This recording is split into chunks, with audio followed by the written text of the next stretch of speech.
We're going. Okay, Mr. President. All right, thank you. Good morning to each and every one.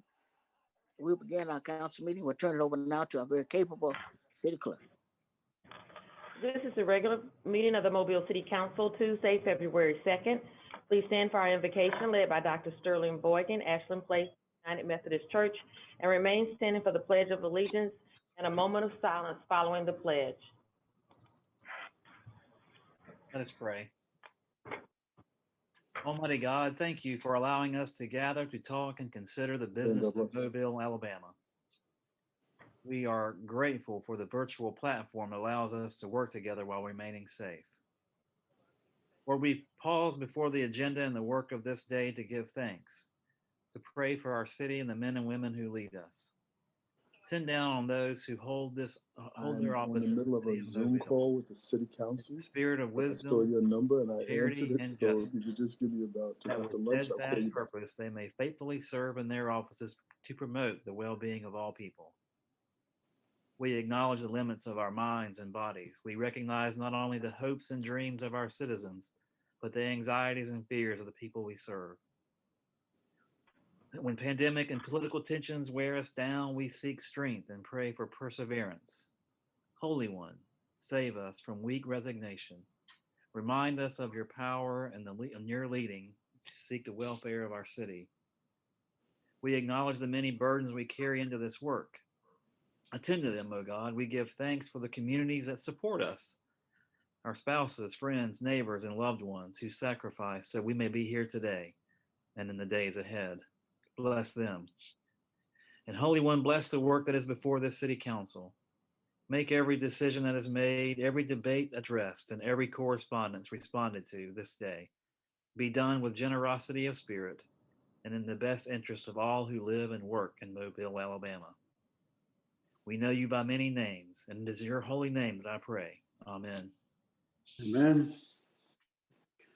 I pledge allegiance to the flag of the United States of America and to the republic for which it stands, one nation, under God, indivisible, with liberty and justice for all.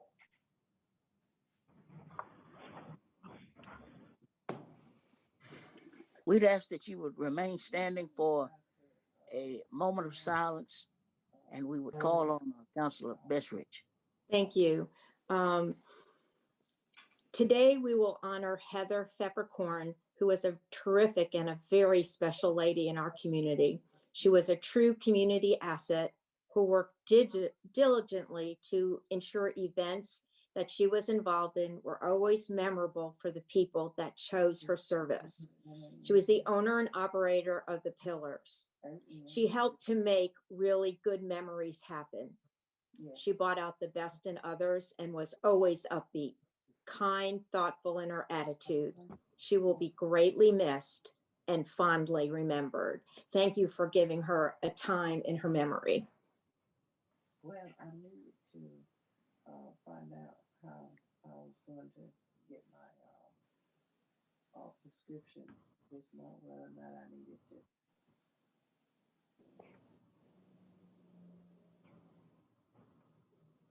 Thank you. That's basically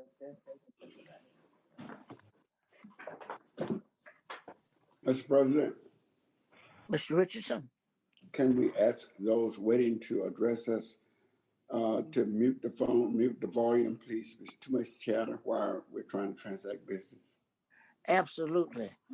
If those persons who are signed in or connected to the Zoom meeting, if you could keep your iPad or whatever device you have on mute during the course of the meeting, it would really, really, really be helpful. Thank you so much. Mr. President. Yes, ma'am. I just want to say thanks to Dr. Boykin. He is my pastor at Ashland Place United Methodist Church. Always great to have him with us. Thanks, Sterling. Good to see you. All right. We see each other on Zoom these days. Very true. Wonderful. Thank you, Dr. Boykin. Roll call, President Manzi. Here. Vice President Small. Here. Councilmember Richardson. Here. Councilmember Williams, Here. Councilmember Days, He's here. Councilmember Rich, Here. Councilmember Gregory.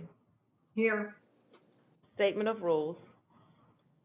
In response to national, state, and local guidance due to the COVID-19 pandemic, and in accordance with the Alabama Open Meetings Act and the governor's supplemental emergency proclamation, we are meeting remotely. While we are all in different places, we are able to participate as if we were in the council chambers at City Hall. And in keeping with the requirements of the Alabama Open Meetings Act, the public is still able to observe the meeting through the live stream. All items we will address during this meeting are either necessary to respond to COVID-19 or necessary to perform essential minimum functions of the city. The public is able to present comments to the council by emailing them to City Clerk at cityofmobile.org up to 30 minutes prior to the meeting. Public comments will be acknowledged, disseminated to council members, and included in meeting minutes. As always, the meeting is live streamed. It can be viewed through the city's website or on the council's Facebook page. If there be any presenters or speakers, each person will be granted 3 minutes to make their presentation. At the conclusion of 2 minutes, a bell will sound indicating that you have 60 seconds to wrap up any and all presentations. Those are the rules for this particular meeting, and we're certainly appreciative of your interest in your municipal government. Approval of minutes of January 26th. So move. Second. Been probably moved and second. Any discussion? If not, all in favor? Aye. Opposed? Minutes are approved. Communications from the mayor. Morning. Good morning. Good to see everybody this morning. Councilwoman Gregory, I would join you in thanking Sterling Boykin for that prayer. Certainly appreciate that. I think he's already dropped off. I'll have to tell him later. Been a very busy week yesterday, even though this is just Tuesday, busy, and I'll explain that. But yesterday we had a press conference about the ongoing partnership with the USA Health to provide vaccines to the public. When we started this a couple of weeks ago, I think the first day we probably did 200 vaccines in the drive-through facility. Yesterday, we were able to vaccinate 912 individuals. Amazing how they have ramped up and expanded their delivery capability. You know, they're working diligently to get to 1,000 a day. And as they ramp up, it appears that what is happening at the state level, if you can exhibit that you can deliver more vaccines, then you are given more vaccines to deliver. So South USA Health is determined that they're going to continue to increase that goal. And we actually have a mega vaccination project in the works where we hope to take a Saturday selected group of people and beat that number of 1,000. We're going to go way past that if everything works out. We have created a website landing page on the city's website to give updated vaccination information. Anybody that wants to go through the USA Health drive-through at the Civic Center can go to our website, or they can go to USA website. But you can't just show up and expect a vaccination. You have to be pre-registered.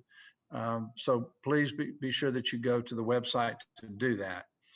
You can get to it by clicking on the red banner at the top of our homepage. So anyway, great strides being made there. On our conference call this morning with the Unified Command, you know, there is a trend, seems to be a downward trend in the number of cases right now, which is very encouraging. But also everybody that is delivering the vaccinations seems to be doing a better job of it. So hopefully that will continue to ramp up. I would remind everybody, and I think most people know it, that this is Black History Month. Last week, I had an opportunity to go to the Mobile Art Museum with Commissioner Sarah Ludgood and tour the Gordon Parks exhibit, which is the segregation story in Mobile, 1956. These are iconic photographs that were taken in 1956 by Mr. Parks, and it's a display that I would encourage everyone to go see, and it will be at the Art Museum. I know it's through September, but it may actually extend past that. So you have time to go see it, but I would suggest that you go see it sooner rather than later. In celebration of Black History Month, our Parks and Rec Department has created a month of programming titled A Century of Black Life, History, and Culture. This program includes presentations on Africatown, a poetry slam, a movie series with panel discussion. And you can find out more about this by going to the citymobile.org parks, citymobile.org/parks. And grateful to Shonda Smith for organizing that. On another note, Mardi Gras, is right here upon us, even though it will be tremendously different than what we've exhibited or what we've seen in the past. As you drive around, you will see that there are hundreds of our citizens who are participating in kind of a grassroots movement, which is pretty interesting. And it's called Porch Parades, or it's also called Yardy Grass. That's YARDI, Yardy Grass. Yesterday, we went and kind of judged some of these Yardy Grass exhibits or decorations, and so we'll be putting out a video about that. But the City Mobile is also going to decorate what we would call our front yard. And if you think of our front yard as being Mardi Gras Park, in keeping with the celebration, we're working with Bellingraph Gardens, and they're going to bring their lighting display and start installing it real soon, and it'll stay up for 10 or 12 days as part of the this modified Mardi Gras celebration. So 2 weeks ago was about probably the third or fourth call I've had with all the Mardi Gras organizations calling in on a conference call to ask questions about what can be done and what can't be done. And as things evolved, most of those organizations, took it upon themselves to cancel their parades and any celebrations. But knowing that there will be people, because Mardi Gras Day is a holiday, we know that there are going to be people that want to come to Dolphin Street. And knowing that you could overload Dolphin Street, and in conversation with the Mardi Gras organizations, what we will be doing, we will be blocking off an area of downtown Mobile, and we will send the city council a graphic of this once it's completed today. But basically, we're going to be blocking off St. Francis Street over to Government Street, and from Washington Avenue down to Royal Street. And I'm looking at a map to make sure I have that right, but it's either side of the Dolphin Street Entertainment District. And the idea is by blocking this off, that people will be able to spread out so that you will be able to have social distancing. Also, of the 42 parading organizations, 7 of them indicated that they would like to put their emblem floats or a float out in the street. And so we will be moving those organizations' floats. Some of them may be an emblem float for the organization or some other float of their choosing. And we'll be staging them around Mardi Gras Park just for display purposes. There won't be anybody on the floats. There won't be any throws from the floats. But, and then again, the spirit of trying to cooperate with the Mardi Gras organizations, keeping in mind that COVID is still out there, but that the people want to get outside. And we think that we can accommodate them by doing this. So the area around Mardi Gras Park will be blocked off, in addition to the area that I mentioned, bordered by Government St. Francis, Washington, and Royal. But anyway, so we'll have all that done. And so for Mardi Gras Day, you'll see the presence of a lot of policemen downtown, streets barricaded. And if for some reason it appears that we need to block off more streets so that the crowd can spread out, we will do that. And then in isolated situations, we've had different Mardi Gras organizations ask if they could have a street party, in proximity to their den. And the way we're approaching that is that they can apply for a permit just like anyone wanting to have a street party. So that's our plans for Mardi Gras. We will be, again, sending to the city council and actually putting it on our website what this map looks like and what will be blocked off for Mardi Gras Day. Mr. President, I'll be glad to answer any questions anybody has. Any questions of Mayor Simpson? Mr. President, Mr. Richardson? I would like to make a statement while Mayor Simpson is here, because he may have to leave early, if I'm free to do so. Go, Fred. Speak. Yes, sir. Okay, thank you, Mr. President.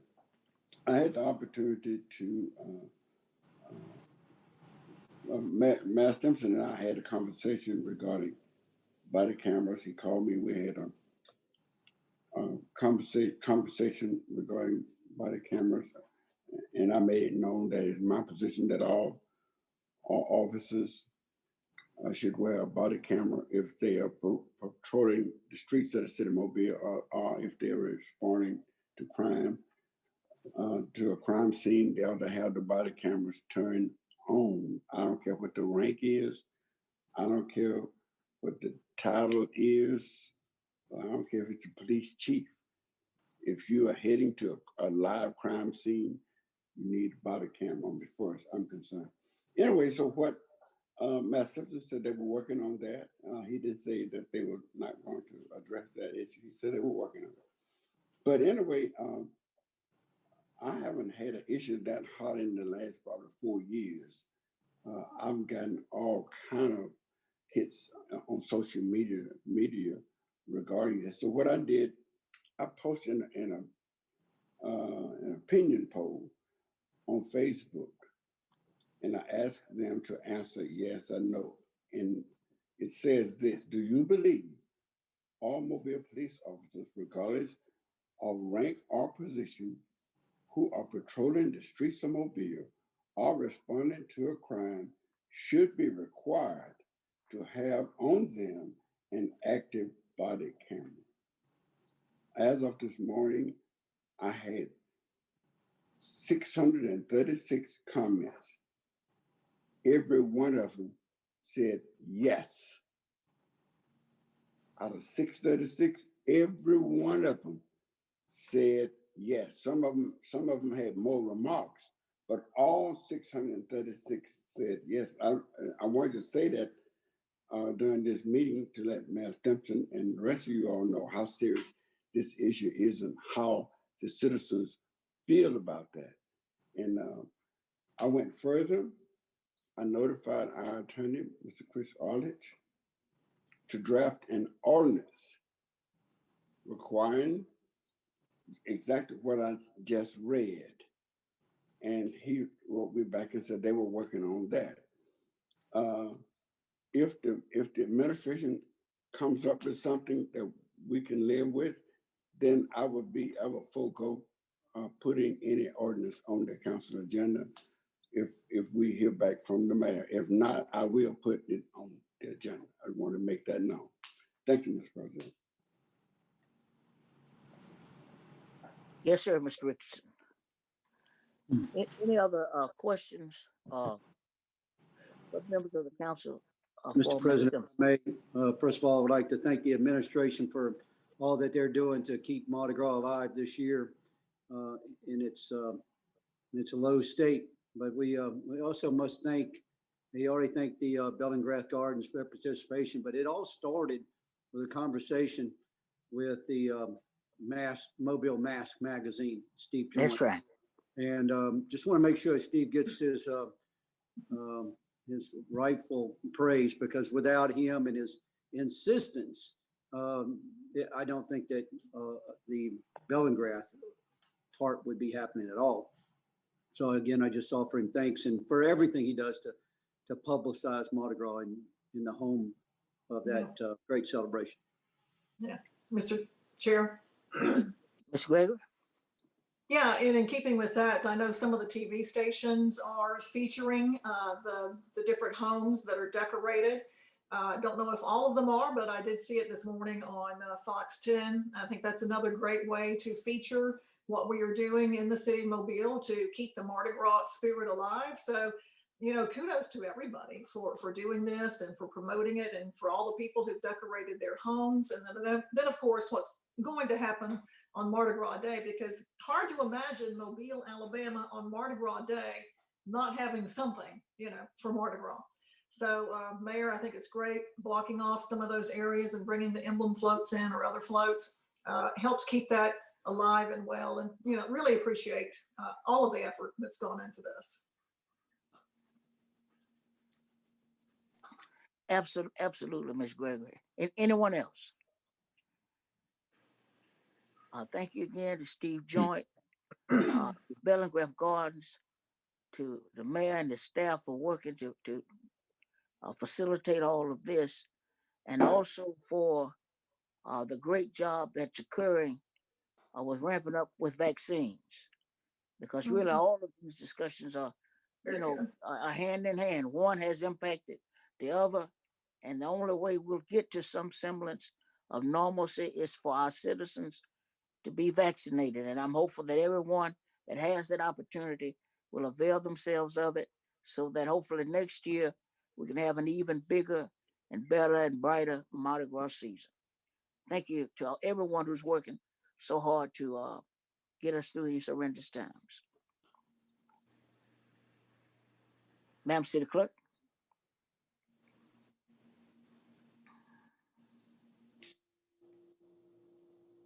She's muted. You're on mute. I'm sorry. We can't hear you. You're on mute. Adoption of the agenda. Okay. All right. Mr. President, Yes, sir.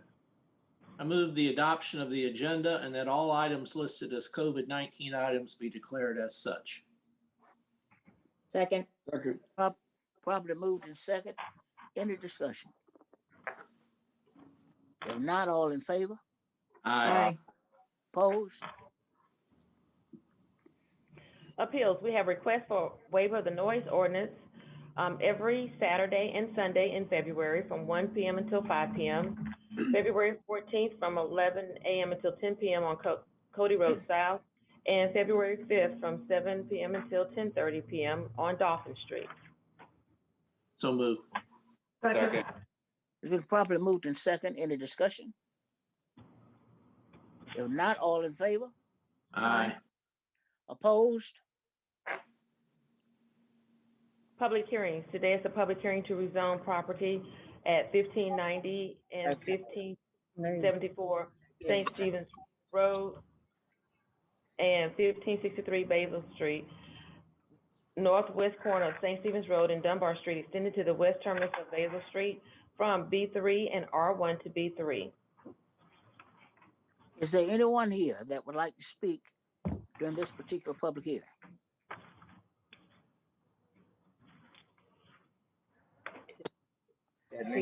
If not, the public hearing is closed. Mr. President? Oh, okay. Mr. Vice President? I'm sorry. I'm good. Public hearing to rezone property located at 4583 Cypress Business Park Drive, west side of Cypress Business Park Drive, extending to the east side of Interstate 10 from B3 and B5 to B5. Is there anyone present that would like to speak or offer any commentary during this particular public hearing?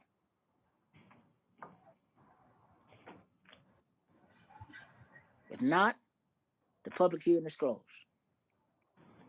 Public hearing to declare the structures at 2762 Thompson Drive North, 1907 St. Monica Drive, 854 Pettis Street, 1709 Marengo Drive, 4241 Furman Drive, 714 Iris Avenue, public nuisances and ordering them demolished. Is there anyone present that would like to offer any commentary or would like to speak on any of the addresses and public hearings that the city clerk just mentioned? Mr. President, we have Edward Wingham for 1907 St. Monica Drive. Mr. Wiggum, Yes, sir. if you could, we've got your name. If you could state your address for the record, and then we'll have you'll have 3 minutes to make your presentation. Good morning. Good morning. I live at 304 Bayshore Avenue, and I'm down here in regard of my father's property there that died. He died over 4 years ago, and I'm trying to see what I need to do in order to obtain it or whatever. I had paid I had one house demolition in Trinidad that belonged to him, and now it's one on St. Monica Drive down here, and I'm trying to see what I need to do in order to put a roof on it or try to do what I need to do. This is the reason why I'm here. He's been dead over 4 years, and the roof caved in, but I wasn't nobody living in the house. His wife was living there and daughter, but they moved out.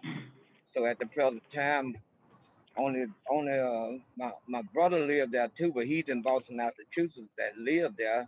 He's a veteran. I'm trying to see what to do or talk with him to see what I got to get some kind of information in order to pass it on to him. So I'm trying to see what kind of plan I can make in order to do this. Is there anything you wanted to offer, Mr. Small, Mr. Vice President? No, sir. Just as long as, and thank you so much for coming down. And as long as Ms. Langley just give him the contact information number for Mr. David Altabal, that's pretty much that, help him out today. Mr. Wiggum, Ms. Gaucher is going to give you the number and name of Mr. David Diefenbach, and he'll be able to answer any and all questions that you might have and lead you in the right direction. All right, then. Well, this is the whole deal while I'm here. I didn't know whether I could get a roof put on it or what I had to do, so that's why I'm here. So just give me some kind of information so I can carry it on, but I didn't want nothing to be going on afterward that I didn't know about, Well, if once you get that contact number for Mr. Diefenbach, call him, and he'll be able to answer all your questions. And I'm hopeful that you all can come up with a plan and move forward. All right, then. I thank you. I'm just the reason why I'm here. Yes, sir. Thank you, and have a great day. All right, same to y'all. Is there anyone else that would like to speak during that particular hearing or any other of the addresses called by our city clerk? If not, public hearings are closed. Presentation of petitions and other communications to the council. Mr. President, we have Carlos Finley. Yes, ma'am.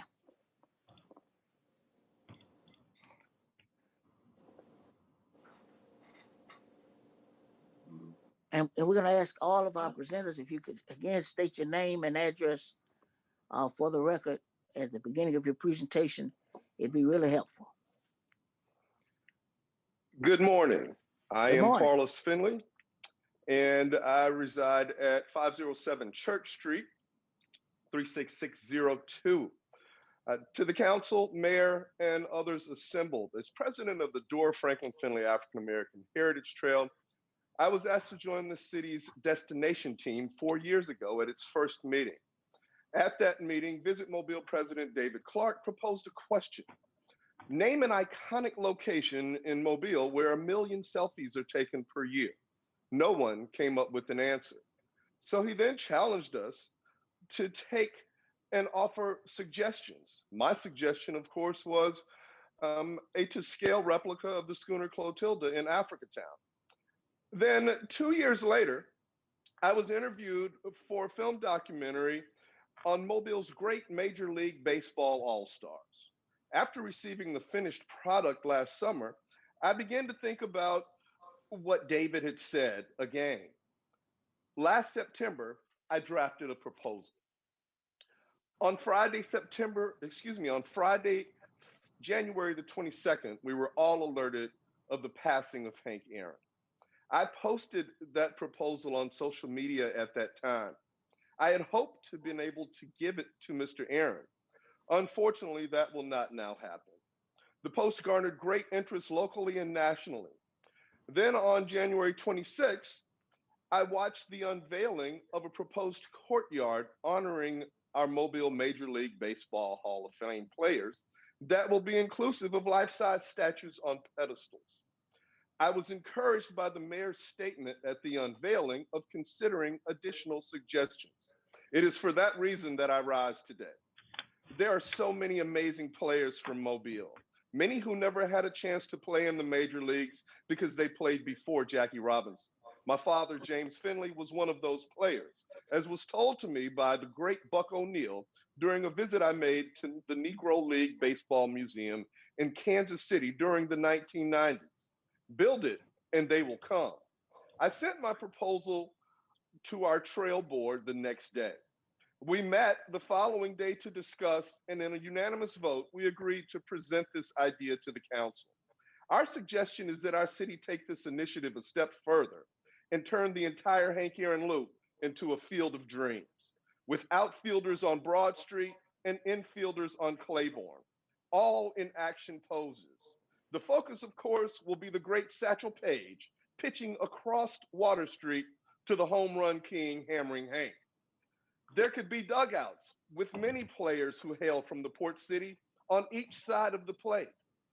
We could even have Jake Peavy warming up in the bullpen and Ted Double Duty Radcliffe as catcher and player manager. Our suggestion is that we partner with the MLB in order to expand our reach and help defray costs.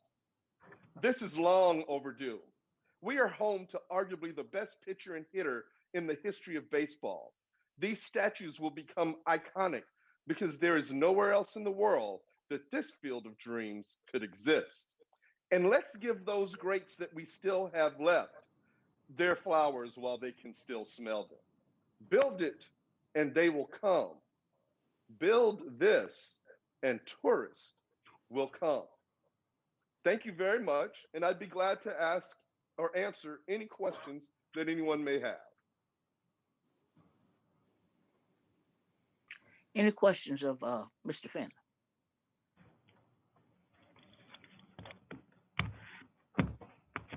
Thank you so much. Well, I thank the council for their consideration as well, and I look forward to future interactions on this subject and more. Yes, sir. Mr. President, Mr. Richardson. I would just like to make it known for people who don't know, there is a statue of Hank Aaron at the Aaron Park in Tobinville. And there is a circle around that park with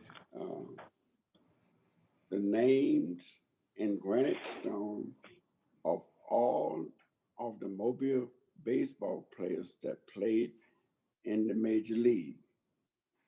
All of them who went to the major league. It's a circle around that statue. And we have placed in granite stone all the way around there, all of those players, with Hank Aaron being in the center, and the statue of Hank Aaron is little known by the citizens even here in our city that exists in the park. And I'm happy to know that Matt Simpson is going to launch an initiative to bring even more attention to these players. Yes, sir. Madam City Clerk. Eric Finley, regarding Black History Month and the Dora Franklin Finley African American Heritage Trail.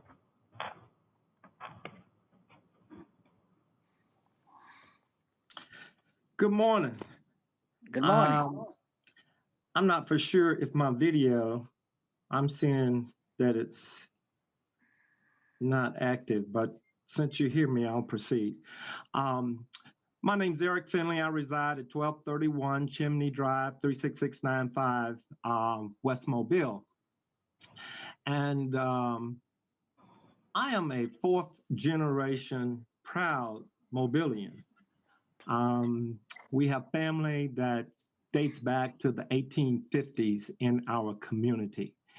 But today, I am representing the Dora Franklin Finley African American Heritage Trail, where I am the tour coordinator, and I bring you Black History Month greetings from our executive board. We are very pleased to announce the approval by the Mobile and the Alabama Historical Societies of two new markers, one being the Social Justice Marker and the second one being Sandtown. The Social Justice Marker will outline the court's ruling of our current City of Mobile Council Mayor form of government. It was the result of a class action suit filed actually in 1975 by 14 Black Mobilians in the case of Bolden versus the City of Mobile, with highlights of Mr. Wally Bolden and Judge Virgil Pittman. The marker will be located in front of the John Archibald Campbell Courthouse on St. Joseph Street and St. Louis Street. The second marker will be the Sandtown marker, and Sandtown is the oldest African-American neighborhood in the village of Spring Hill, which was established before 1845 by enslaved and free indigenous people of color. Sandtown residents, back during that time, they built their own homes, a school, and a place of worship. And they founded the Rising Sun Cemetery, which is located on Knoll Street. Originally, Sandtown was comprised of land in and around Spring Hill Avenue and Knoll Street, and eventually grew to include Mordecai and Shipes Lane, with land to the 3 Mile Creek. The trail would like to thank Alabama AARP for their contributions for the marker that will be the social justice marker. And the marker in Sandtown, the community and the trail would like to give thanks to none other than Councilperson Gina Gregory from District 7 for her assistance. Both of these markers, due to the pandemic virus, will not be installed and dedicated until sometime late spring, midsummer.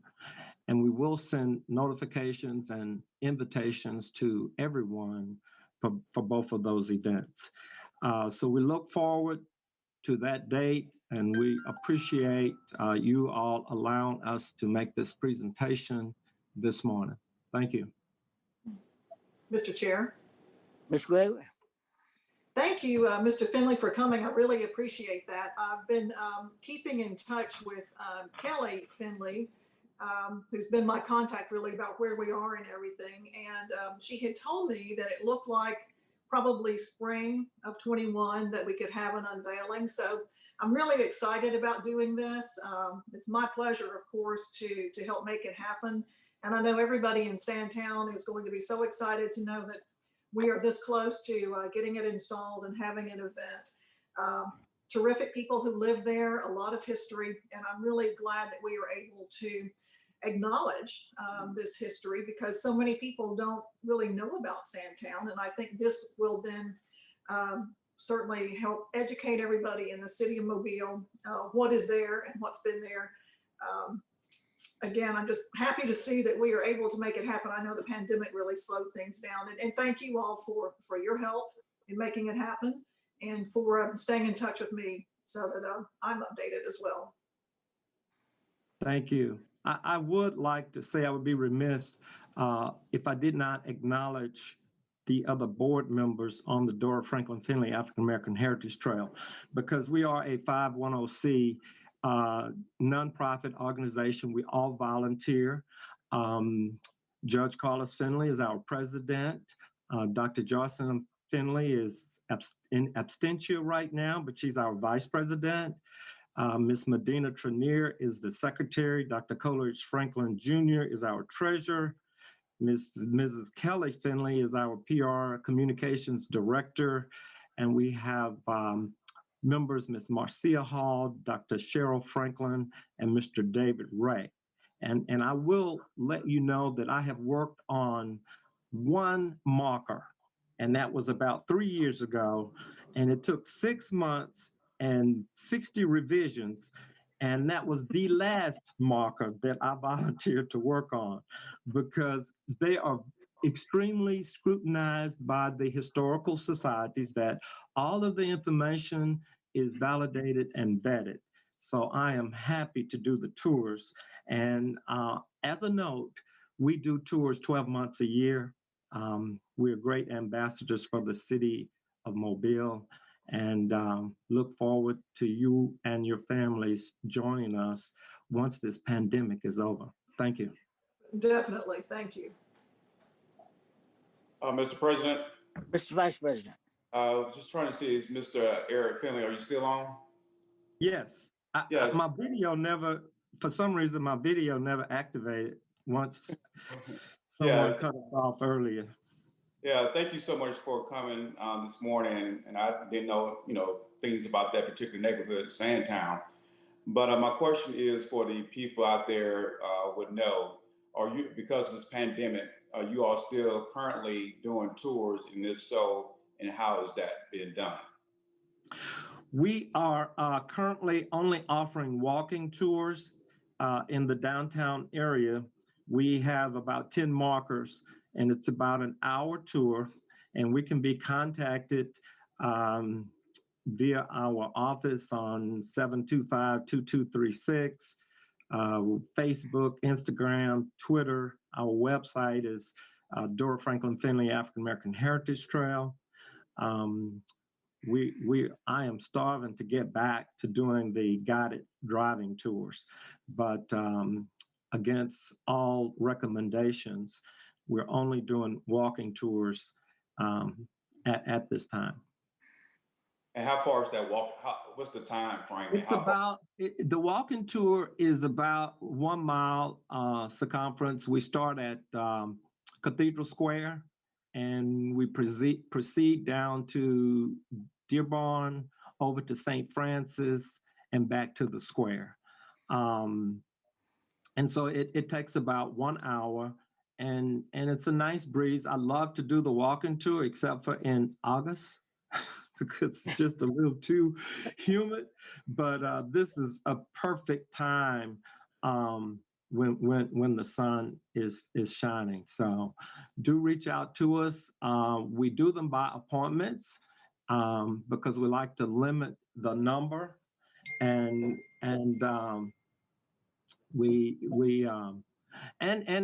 I want to kind of, if I could, maybe tag on to Mayor Stimson's statement about the Mobile Parks and Recreation Center, their virtual Black History Month program.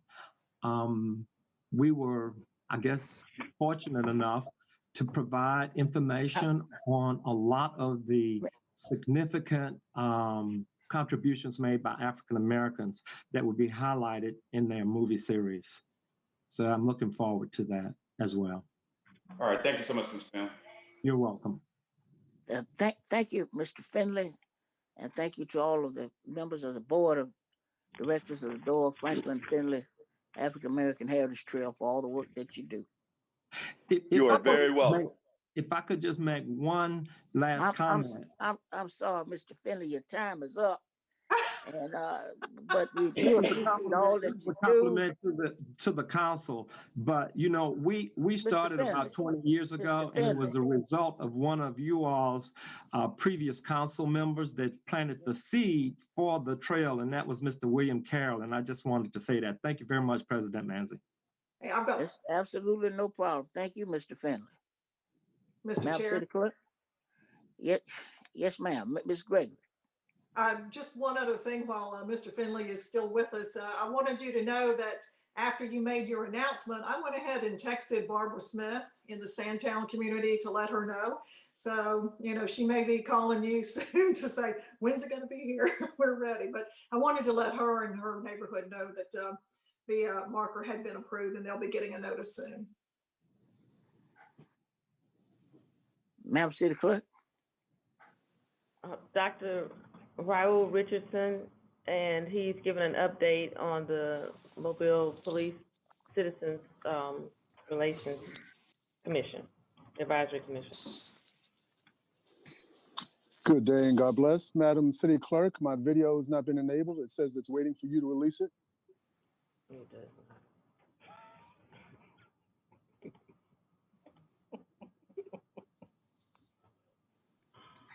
Thank you. There we go. All righty. Good morning, everybody. I'm going to be brief. I wanted to thank you and bring you up to speed on the recent updates as it relates to your Ordinance 09-44, which created the formation of the Mobile Police Citizen and Community Relations Advisory Council. Firstly, I'd like to indicate that all of you are in receipt of an email which I sent this morning, which reflects minutes from all of our meetings that have been held from this point forward, emanating on September 2nd, September 10th, one in October, December. And we'll be having another meeting. So I've seen that Marion Steinfels is on. Hopefully you can make the public notice so we stay in compliance with the Sunshine Law. We're scheduled by virtue of Ms. Lana Gauthier's assistance to have the first floor of Government Plaza reserved for tomorrow afternoon at 4 o'clock for another resumption of our meetings. Secondary to that, we are in compliance with all of the ordinance provisions as it relates to the ride-alongs. Chief Baptiste and his team have been particularly helpful in making certain that we actually visited out to the range and received all of the training there as well. As of last night, we actually met with him to review some of the policy provisions in the police manual and the memorandums of understanding. In addition to that, they were very helpful, as was Ms. Rahman, in providing with us direction, guidance as it relates to formal complaint processes and procedures. And in addition to that, Chief Baptiste has been particularly helpful and instrumental in assisting us with the ongoing training of the members of the community that are going to be attending our meetings by having someone from his team attending those meetings. And we're currently scheduling some formal complaint process trainings so that members of the community can be better informed on how to proceed when they want to make a complaint. Secondary to that, please be advised, while my last time in front of you, I brought this to your attention. The current ordinance is now not in compliance as it was scheduled to expire this month of 2021.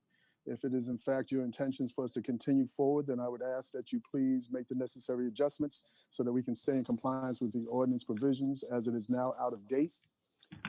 Subsequent to that, in addition to that, I also want to bring to your attention that you are now all in receipt of an email thread, which was initially provided a couple of months ago, and subsequently was a result of a conversation held between myself, my Vice President, Mr. Damian Marks Sr., as well as Councilman Smalls and Councilman Manzi.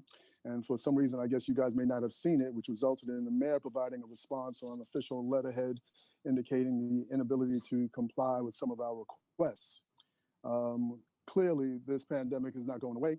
And we have asked for some financial consideration from each of the council members represented here to comply with the ability to do social distancing by virtue of Zoom format and or YouTube presentation, rather than having to continue to meet with individuals in the public in a face-to-face manner. Notwithstanding the social distancing and masking and all the other compliance-related issues, we would like to have that flexibility, and I ask that you guys please provide us the necessary funds to have similar type formats for the public as you are having currently. I'd like to have that answer, hopefully before I end this call, but the monies necessary are not that outrageous, and the functionality is going to certainly help us. Last I spoke to you all, I indicated the need and importance of this, and I stressed that I would hate to think that by the time you responded to that request, we were not going to be confronted with another shooting that was going to leave one of our law enforcement professionals injured, damaged, or dead, or citizenry. And obviously, since that time, we've had another shooting, which of course is currently under review. So these things are Mr. Richardson, unfortunate eventualities. Dr. Richardson, Yes. I'm sorry, your time is up. Well, I didn't hear the tone, so can you just let me finish my statement in terms of the simple ask? You have the email. Can we get the facilities necessary to be able to engage the public in the ongoing activities that have been ordinanced by 09-44?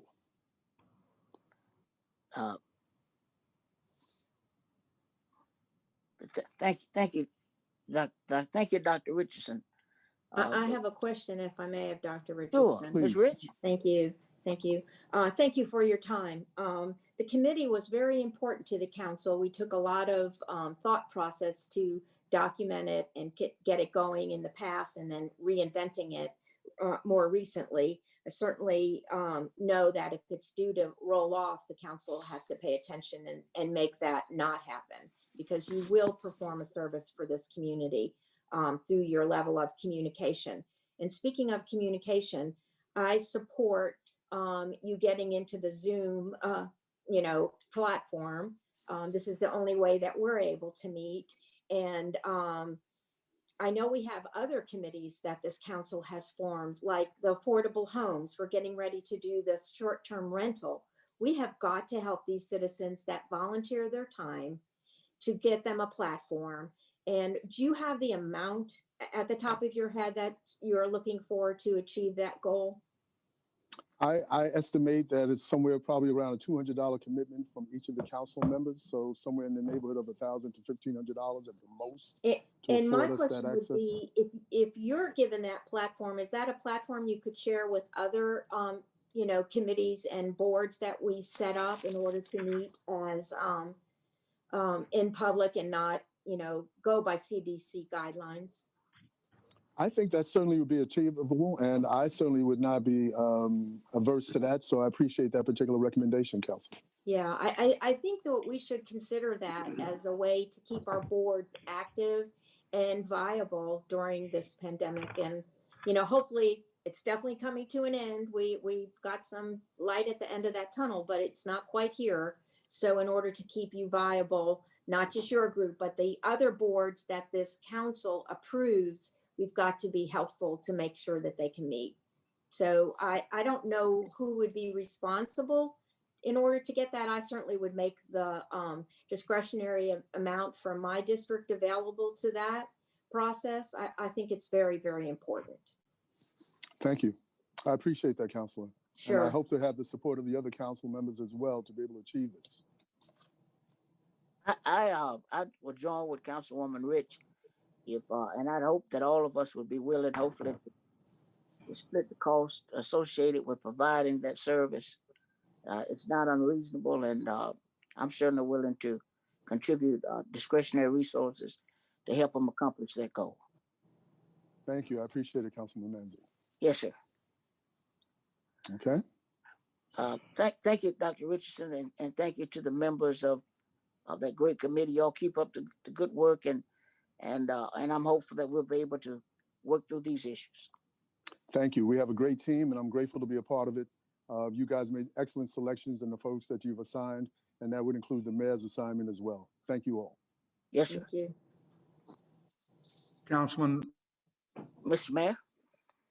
I would say that Chief Batiste reached out to me and said that, we can make the academy available for meetings at any time they would like to meet. Wow. So as COVID, starts to drift away and they want to have, if 6 of the people want to meet, then it's possible that we can help assist with that.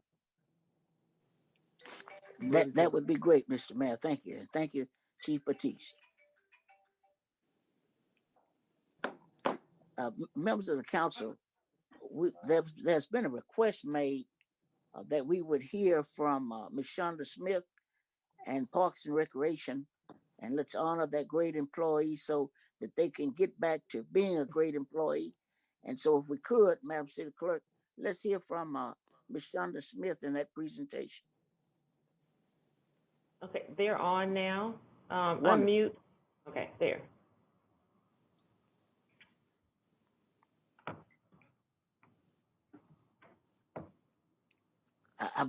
We're in your hands, Ms. Smith.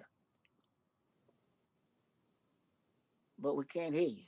Can't hear you. Are you able to hear me now? There we Yes. go. Yes, ma'am. Okay, there we go. I apologize. We have this off, but thank you for accommodating us to move us up. We have senior meal deliveries today, so I will better schedule next time. But I am excited to have Miss Cassandra Petaway, who is Employee of the Month for February. She's been 4 years with us as an employee. She works at the Trixie Senior Center, and she at Dodge. She is a passionate employee.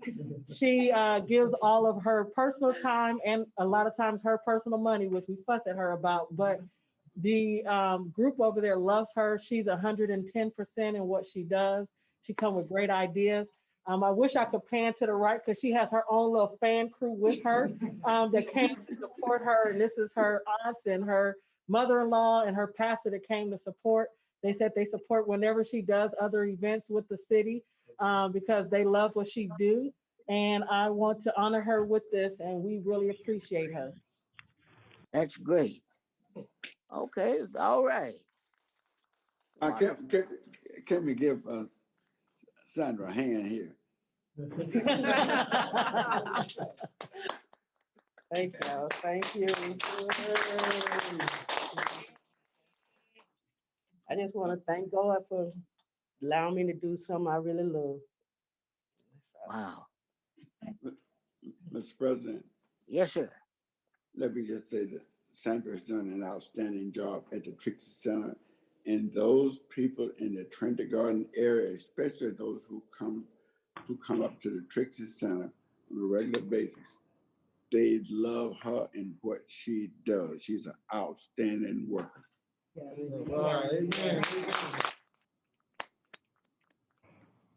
Well, congratulations and keep up the good work. And I know you're proud, and we can see your entourage there with you. That is so great that they came to support you. And thank you for all you do for the city of Mobile. Thank you. You're welcome. Thank you all. Mr. President, we have Terry Mitchell regarding that signed in for non-agenda items.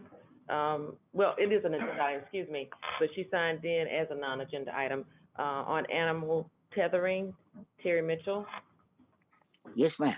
Miss Mitchell, you'll have 3 minutes. Good morning. Good morning. Hello.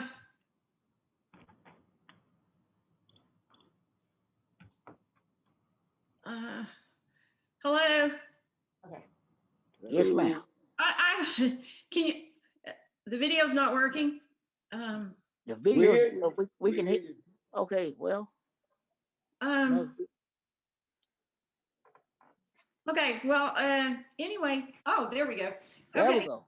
I really appreciate the council members considering the anti-tethering ordinance. I think there are a couple of things that need to be done to make it more enforceable. The first thing is I believe that folks may take advantage of the clause that allows them to tie out their animals for 30 minutes. Technically, a person would be in compliance if they are in their house and they have their animal tied in the backyard and they tell animal control the dog's only been tied out for 10 minutes. This puts the onus on animal control to prove otherwise.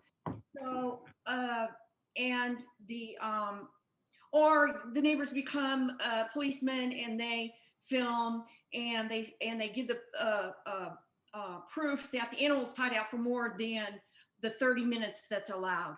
I think that if we just eliminate this clause, it won't negatively impact the ordinance at all. I think animal control knows the difference between animals that are tied out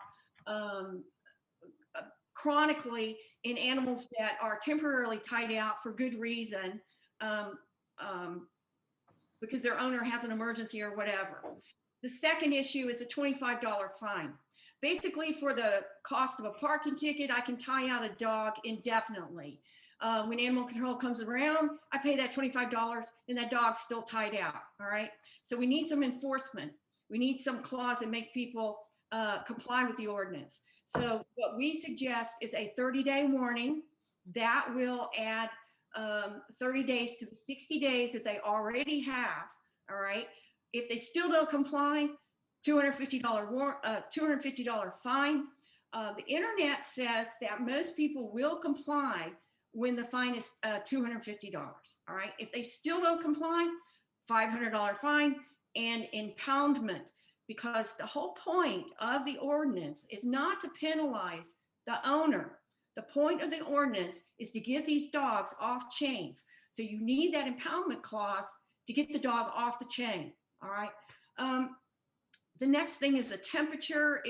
You can leave a dog out, as the ordinance is written now, you can leave a dog out 21 degrees. We think that's a little bit too cold.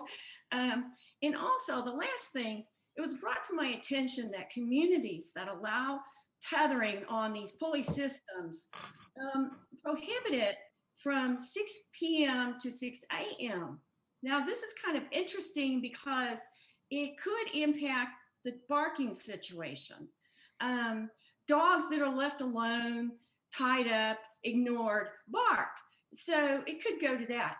But more importantly, if you would limit the time that the dog is on the tether, it gets the dogs off the chains. It stops this isolation of the animal, which has the potential to make that animal aggressive. And it causes the animal to become psycho, quite frankly. There's no good reason to keep an animal tied on a chain 24 hours a day for its entire life. So if you would prohibit the tethering from 6 p.m. to 6 a.m., it could help ensure that that dog does get off that tether. Thank you. I would appreciate if you would consider these points before a final vote on the ordinance. And if you have any questions, I'll be glad to answer them. Yes, ma'am. Thank you so much. Mr. Richardson.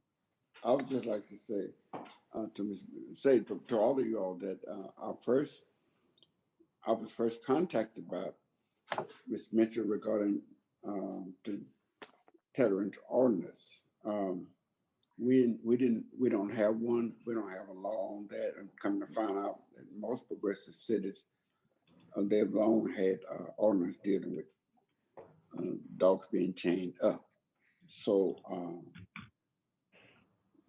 she sent me a lot of material from other states, and I put it on the council agenda. And we've had much discussion, and I would just want to let Terry know that this is not a perfect ordinance. I don't know whether there's any. I don't care what we add to it. Someone out there can figure something else we ought to add to it. What we are trying to do is get the dogs off chain. That's all we're trying to do today, is get the dogs off the chain. So if what we vote in today, we find the dogs are still on chains, we need to amend the law. We need to do whatever we need to do to get the dogs off the chain. But if what we do today will get the dogs off the chains, we're through with that. But if we fail and citizens are still carrying on just like they did, that's the time we need to let the hammer down. So today, our attorney has he took in consideration what was given to us the last time. He's put that into the ordinance, and that's the ordinance that we're going to amend what's up there today to add the substitute ordinance. But when we vote today, some people's not going to like what we voted in. Our point, though, is will this ordinance get the dogs off the chain? It's going to be up to the citizens out there to tell us no, and phone it in. Let us know they're still out here on the chain. Then we would have to go. We can always amend if we don't have everything that everybody would like for us to do. There's room for us to do that. We can't get it all done today. We're gonna get as much done today as we can. We're gonna probably have to come back. I hope we don't. I hope once we pass this, the people will throw the chains away and let them not put any more dogs on the chain. But we can always come back and amend the law if we find out this is so weak that they are paying us no attention. We can come back and amend this law. Mr. President, Mr. Williams.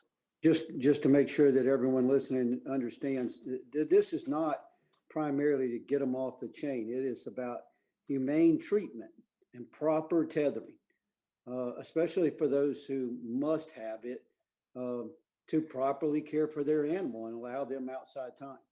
It is about humane and proper tethering. You know, I don't know if the degree is 21, 22, 23, or how high the issue is, we hear you, but I don't think anybody's got the perfect answer, as Mr. Richardson points out. Let's let this thing run, and let's all evaluate it fairly, and let's revisit it at a certain point. We can make a motion today to adopt this ordinance with a understanding in the motion that we'll revisit it in 6 months or a year. Mr. President? Mr. Richardson. I'm from the Webster Dictionary. Let me read the definition of tethering. The action of tying an animal with a rope or a chain. It is about chaining, though. That's what the word tethering means. Chain right down. If we're gonna make a debate out of it, I did not say that this had nothing to do with tethering. I said it had not about chain. Tethering is chain. All right, never mind.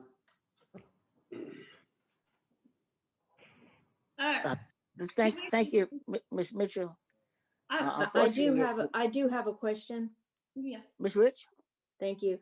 And I agree with John and with Fred about, you know, this could be a work in progress, and anything that we do can be amended and be stronger and get better, because we're starting from zero right now. But I do agree that $25 is not enough of a ticket. If we're going to use enforcement people, it has to have some teeth in it, so to speak, because that is how we're going to test whether it's working. So can someone, and perhaps it's Fred because he's been at that from the beginning, the thought behind a $25 ticket, which a lot of times can be abused? Chris? Yes, sir. Okay. Okay, so if we're not going to use 25, we need to, first of all, what we want to go with. We can do that. Well, are there other examples nationwide?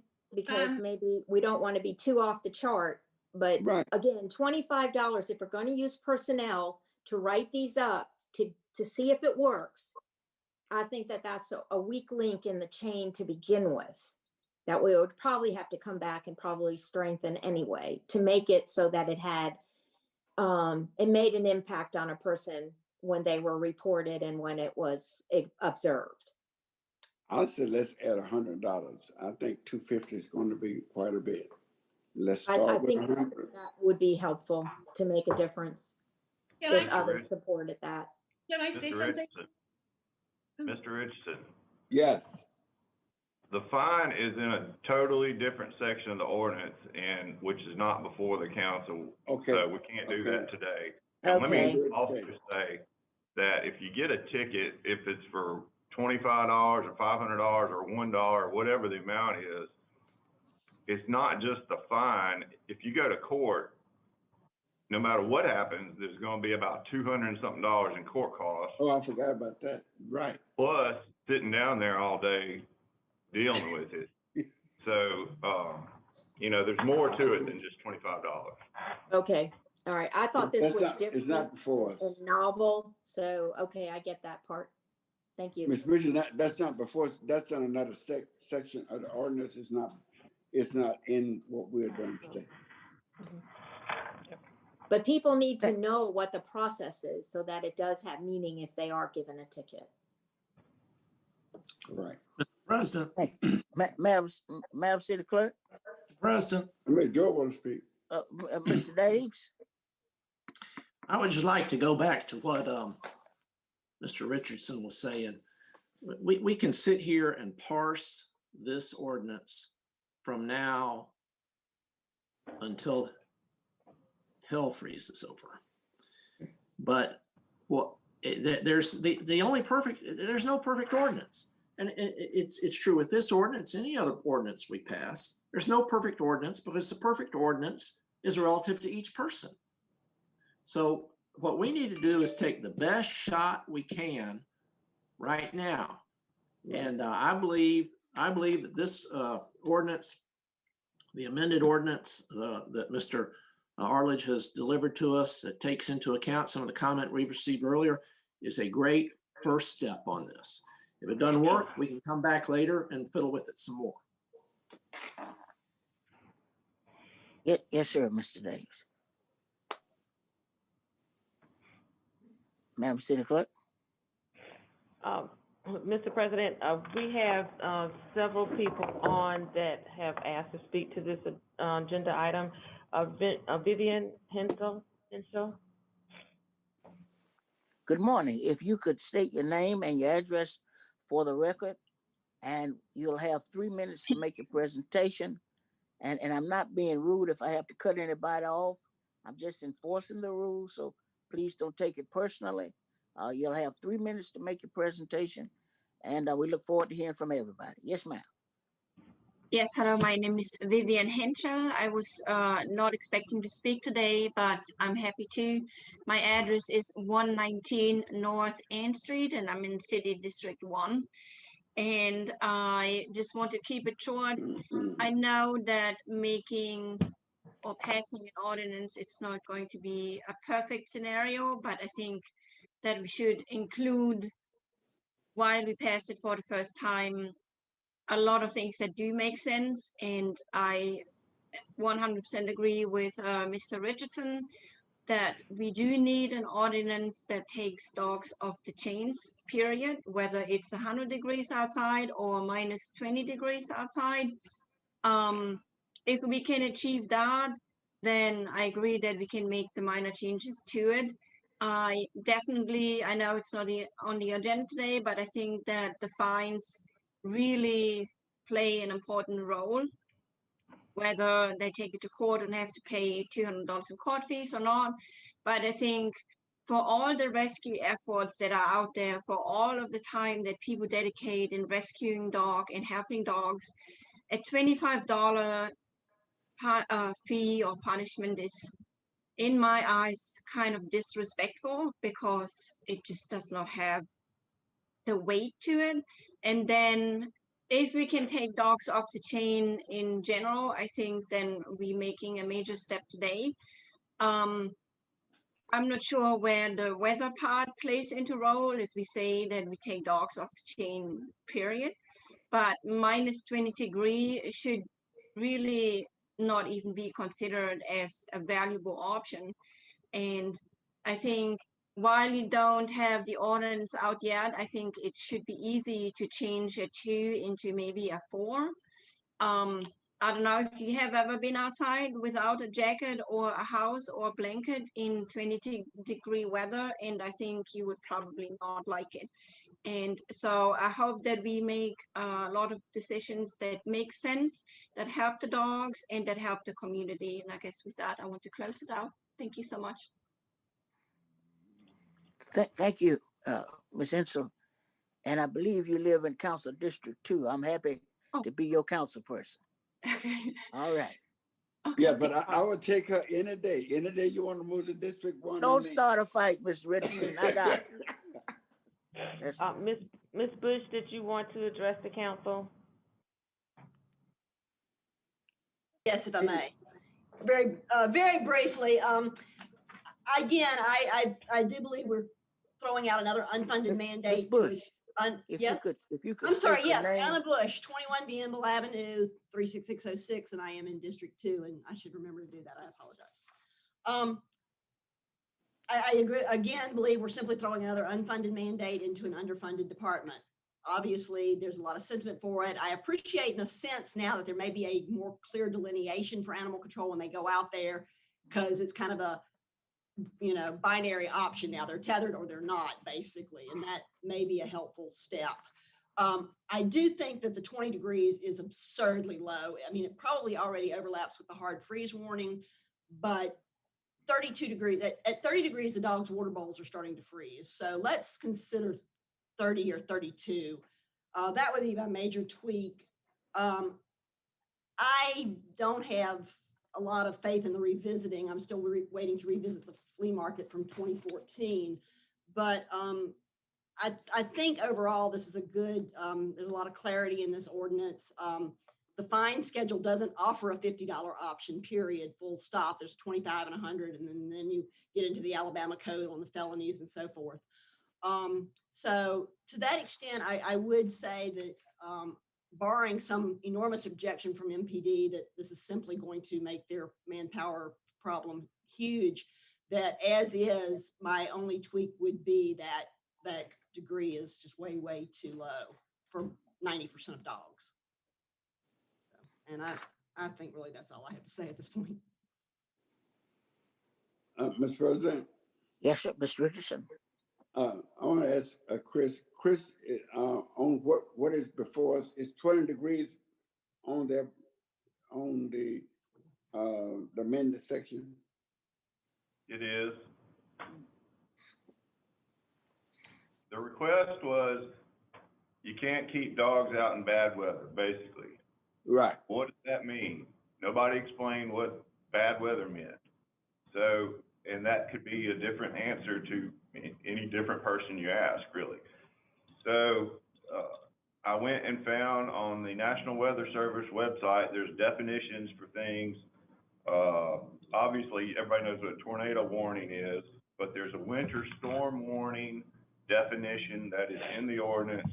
Tornado warning, flood warning, excessive heat warning. There's some numbers that go on with that, and everybody knows what tropical storm and hurricane warnings are. There was under the cold definition on the National Weather Service, not for winter storm, but for just freeze warnings. It didn't really have a number to it. It was just a period of below freezing temperatures. So instead of just having this up in the air decision to make for the enforcement people as to, you know, was it too cold or not too cold, I put 20 degrees because I found that on some other cities' number. That number can be changed to whatever you want.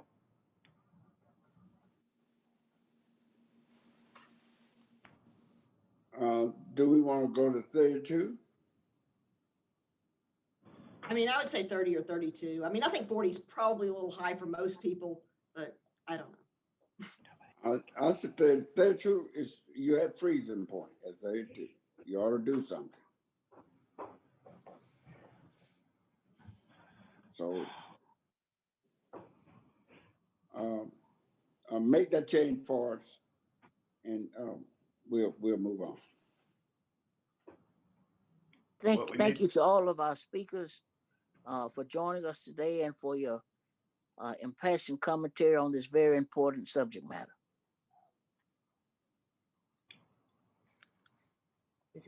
Yeah, Mr. Richardson, on that,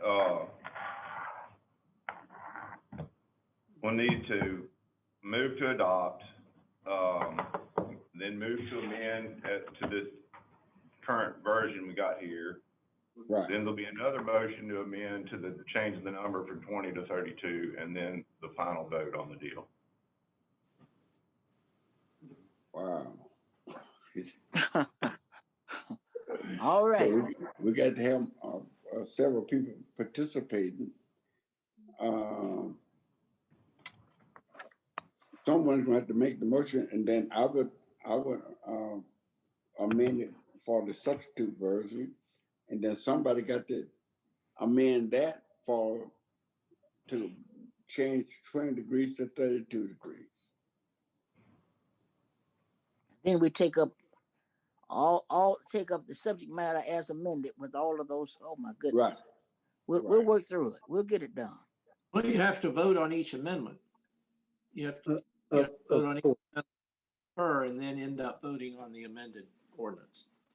Right. Yes, sir. Mr. President. Mr. Williams? Chris, how much has changed since it's been advertised?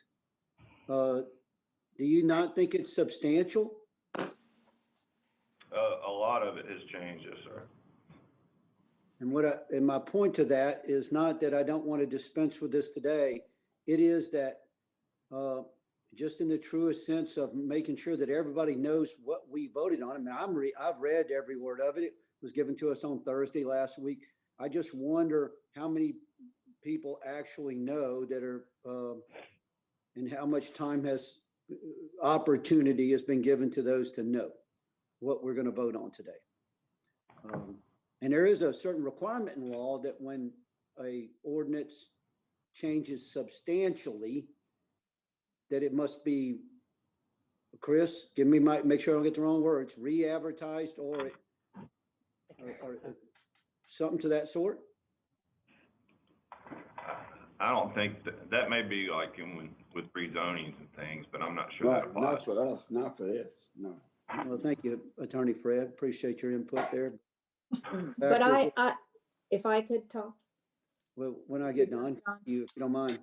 But really what we want to make sure that, I mean, this is an important ordinance and it's going to affect a lot of folks, and it's going to affect them when they are, let's say, less than entertaining and less than open to an enforcement officer in their backyard. And we just need to make sure that we have deliberately gone about passing it. If it is the will of the council, I'm certainly going to be voting in favor. I just want to make sure that the timing is proper and we've thought about it. Thank you. Ms. Rich? Thank you. I agree with John with the changes. Some of the changes I know, when people read, they would write a council person and then we would send it to Chris and get it added or a reason why it didn't belong in there, whatever.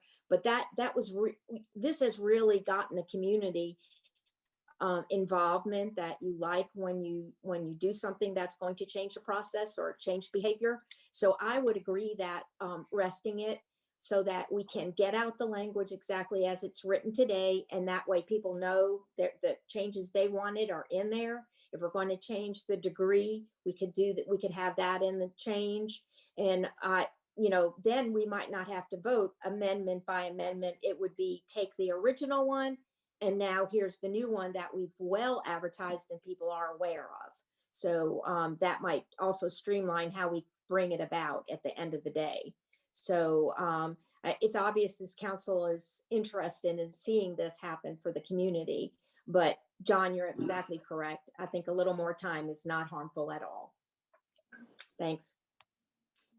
Ms. Gregory? Yeah, I agree with Bess and John. With the changes, I think it's important to get those out there.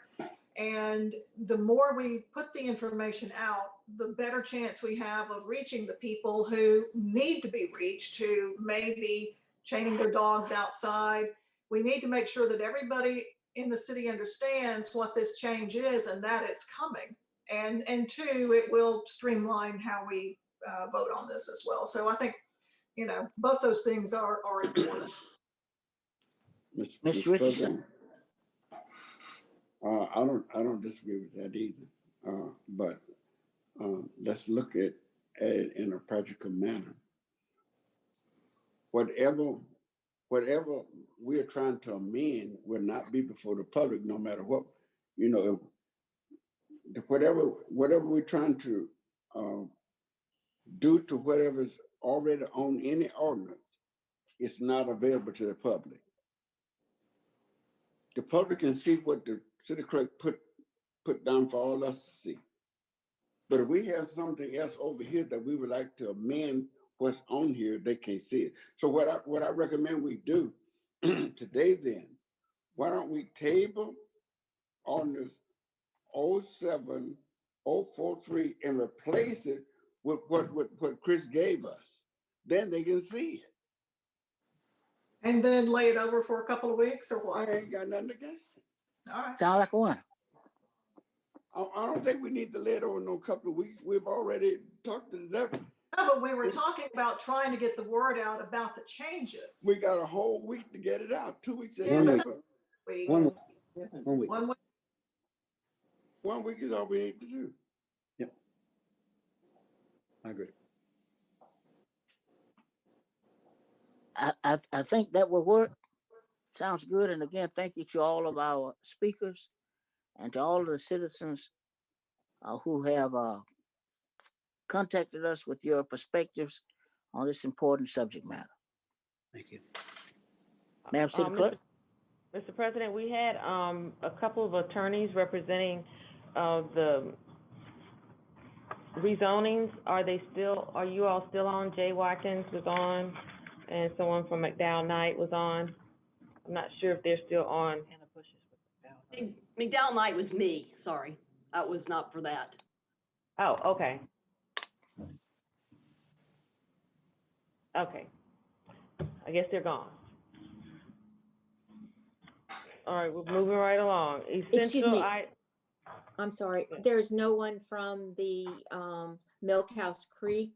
The attorney, did you mention that at pre-conference that there was somebody supposed to be present? The attorney, but he's not here. They did not come. Okay, thank you. Isn't that right, Lisa? Right. That's what I was asking if they were still on. They were on earlier.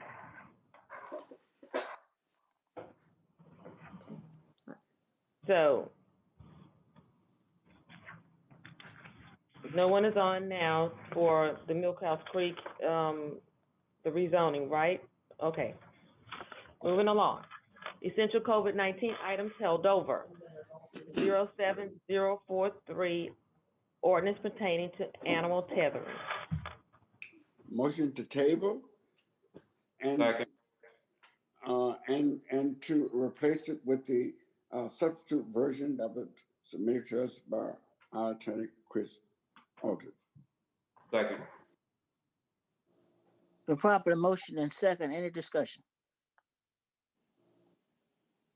If not, all in favor? Aye. Aye. Opposed?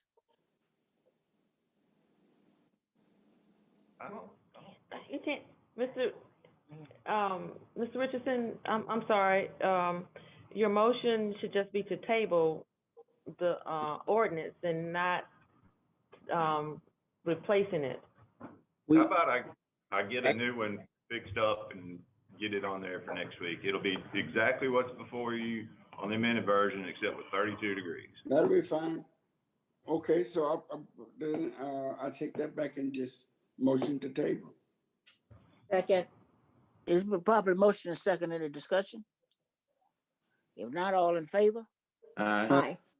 Opposed? Okay, if there are no objections, I'll take the remaining items together. Mr. President, before we get started, I'm gonna throw a little wrench in it. Can we amend the agenda and add that so that we'll ensure everyone listening that we're gonna be voting on it next week? What do you think, Chris? You can, if you get the president and two that agree to add it to there, we can do it that way. I agree. I mean, I'm good. All right. But it's Add gonna it be,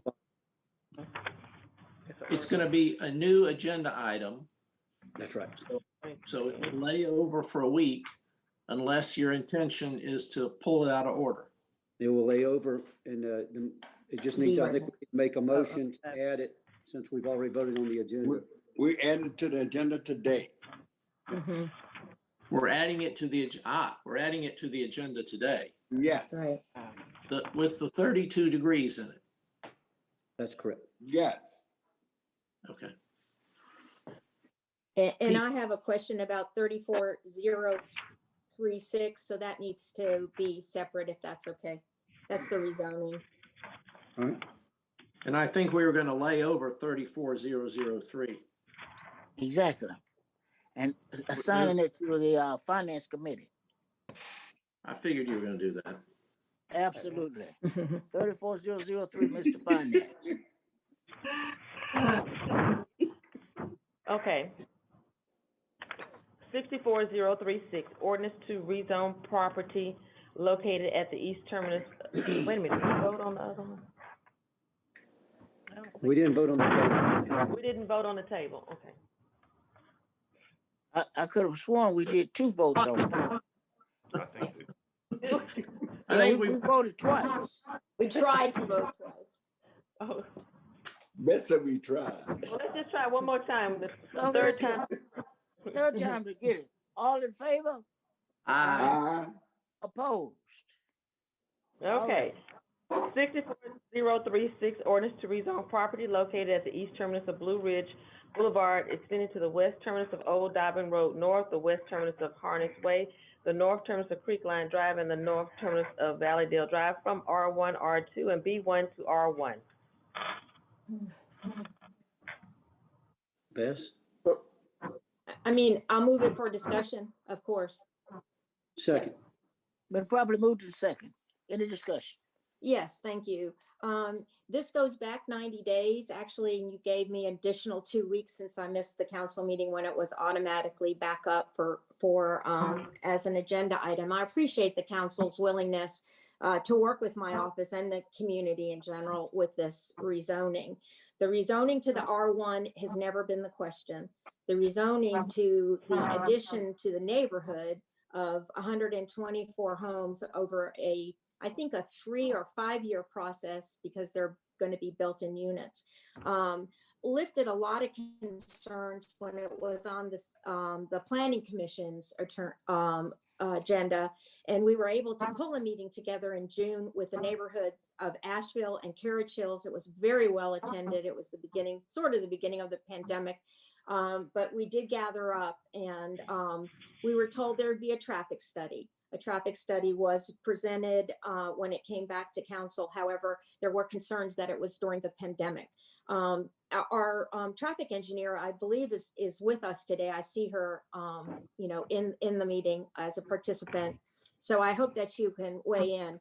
Her comments were that the traffic study, as originally gathered up at I think it was the 17th or 18th of March, was still viable and did not need to be redone. There was some discussion about internal traffic management, because that was the grave concern.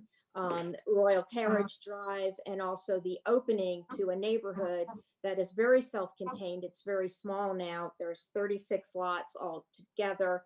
They were always told that the additional lots that sat beneath them would be their neighborhood eventually as it got developed. And of course, parcels change hands, things change. There was a consensus built among the people in Asheville to open up only the new neighborhood to their development without opening it up also to Carriage Hills. But I'd like Ms. White to give the reasons why that would not be viable, because we really thought that was the option of expanding that neighborhood, but still keeping it relatively self-contained, because most neighborhoods do not like cut-through traffic. And so I would just like her thoughts on that publicly. I'd like you to repeat your question. I don't understand. Okay, the question was, we had talked about opening the new development to Asheville and increasing their neighborhood with 124 lots, and not opening it into Carriage Hills. In other words, this Milk House Preserve Creek would, the name of the development, the preserve at Milk House Creek would become incorporated into Asheville and not through Carriage Hills by opening to Old Dobbins. So are you saying that only one opening, only connected to one of the neighborhoods? Yes, so that it would be, all of the lots would come in and out of the Asheville and not come through Carriage Hills, and encourage Carriage Hills and Autumn Ridge and all the other neighborhoods to also come through Blue Ridge Boulevard. Well, I can't answer why the developer would do what they do. I can answer in generally that the more connections that are made between communities, the better. It's safer for alternative traffic, such as bicycles and pedestrians. And it also distributes the traffic over a larger area when exiting onto our main boulevards. So the reason there's no big impact to our like Cottage Hill and Hillcrest is because the distribution of traffic is so great across these neighborhoods. So that traffic is distributed, exiting the neighborhoods, and so it doesn't make a major impact onto the major street system. So those two things are good about when you are doing some of these developments like this. It would be the developer to speak on why he didn't do just Asheville, or why he would have wanted to do one or the other. From a traffic standpoint, it makes better sense to distribute that traffic over a greater area. I guess when I was privileged to attend the meeting where you released the information that the traffic study, they did not have to go into June or July to get a better, and plus it only would have been worse with the pandemic getting further along than less as far as counting traffic. But I had asked the person present if the developer had a problem with, wanted to see the opening between the two. And there's somebody raising their hand, and I don't know if they're with the development. They're with the development. They are. That's Lee Rambo. Okay, well, maybe they need to weigh in, because I heard that that wasn't something that was necessary. So, and we've got Royal Carriage Hills that backs up today, and that count that will be added with this neighborhood will add, I think, in peak time, what was it, 314 cars, Jennifer? So would that back that up even more? No, but that's distributed over all the roadways. So most of, like, if you take a look at one of the entrances, you've got less than 100 cars during peak hour with the full build out addition. Yeah. Well, I'm all for connectivity, but I think in neighborhoods, bicycling and pedestrian activity can go on sidewalks, or they can get into other neighborhoods if there's a pathway there. But the car traffic is really the issue. That's what devalues the neighborhood, the cut through traffic and the additional cars. And looking long term, I don't see Carriage Hills getting much better with their already connectivity through a street connection, and then to add Asheville into the mix and this new development. So is it Mr. Rambo then that would like to speak? Lee Rambo, is that who had their hand up? Because I would love to hear. Yes, ma'am. My name is Lee Rambo with J Consulting. We are the civil engineering firm for this project. And since this project was in its initial conception, when we met with the city engineering department and staff, they wanted us to connect to all of these existing street stubs. That's what they're there for future extension. I know in our meetings we have talked about there was some concern with not making the connection to Asheville, which would be Blue Ridge, but the only connecting to Asheville today is the first time I've even heard that for us to even take into consideration. But as mentioned in our previous meetings, it's always been the intent from city engineering that we would connect to these existing street stubs that are already there to increase connectivity, kind of as Ms. White mentioned in her comments. Like I said, I think there's a fine balance of connectivity that deals with residential profile, and cut through and vehicular traffic in a residential profile is a negative. So if there's a way to reduce that profile of vehicular traffic and still get in this development, is it a better way to look at it? We took off the fire code that said more than 40 homes, you had to have separate entrances. And we already know that Carriage Hills, one side has the traffic calming, the other side doesn't. And so we've got to look at relief for that neighborhood. And I don't know what the city's plans are for discouraging cut through traffic or slowing down people, but opening all these streets, I think in a long range planning has more of a negative than a positive for a residential profile.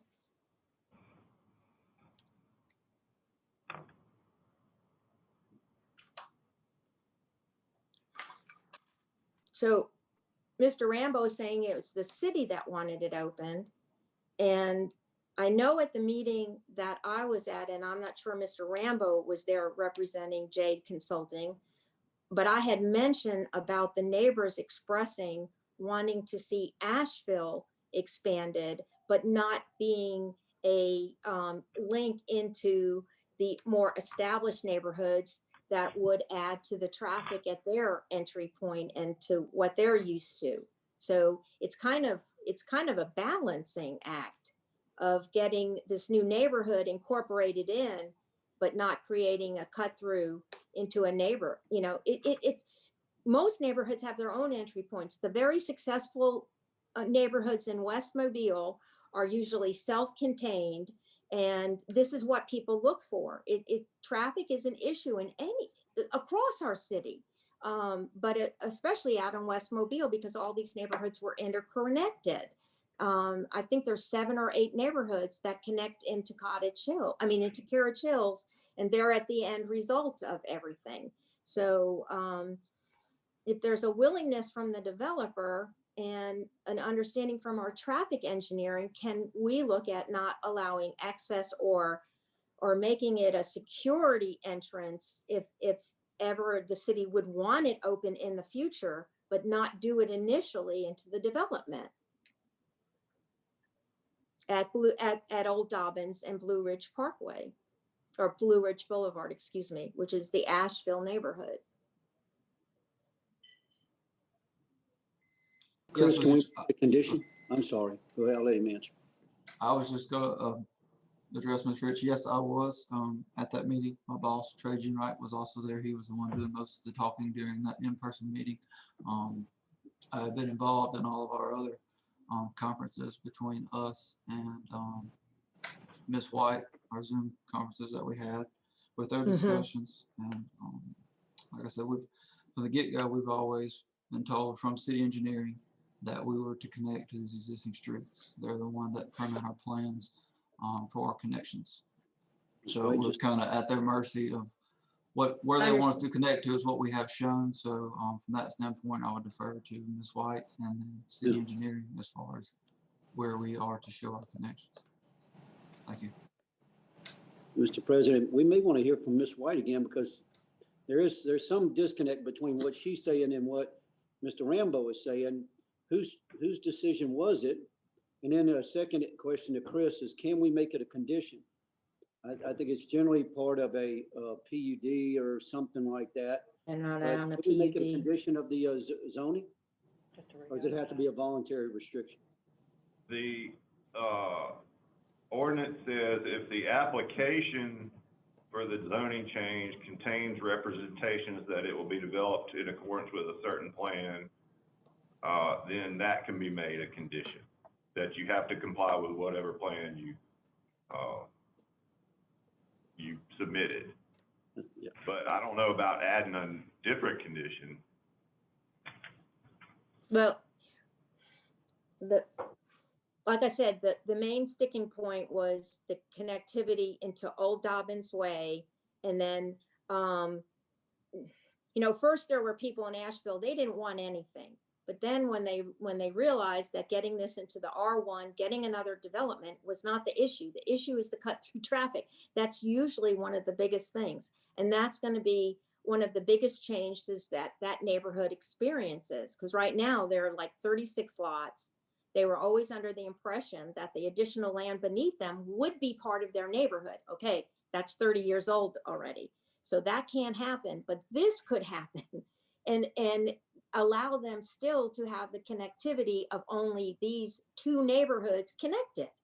And you could still do a sidewalk plan for residents in Carriage Hills to walk or to bicycle through that area if they just made like a little bicycle lane instead of making it a street entry into Carriage Hills. So, you know, that was the consensus at this neighborhood, and they felt like they were the most put upon in looking at the change, and I would have to agree with them.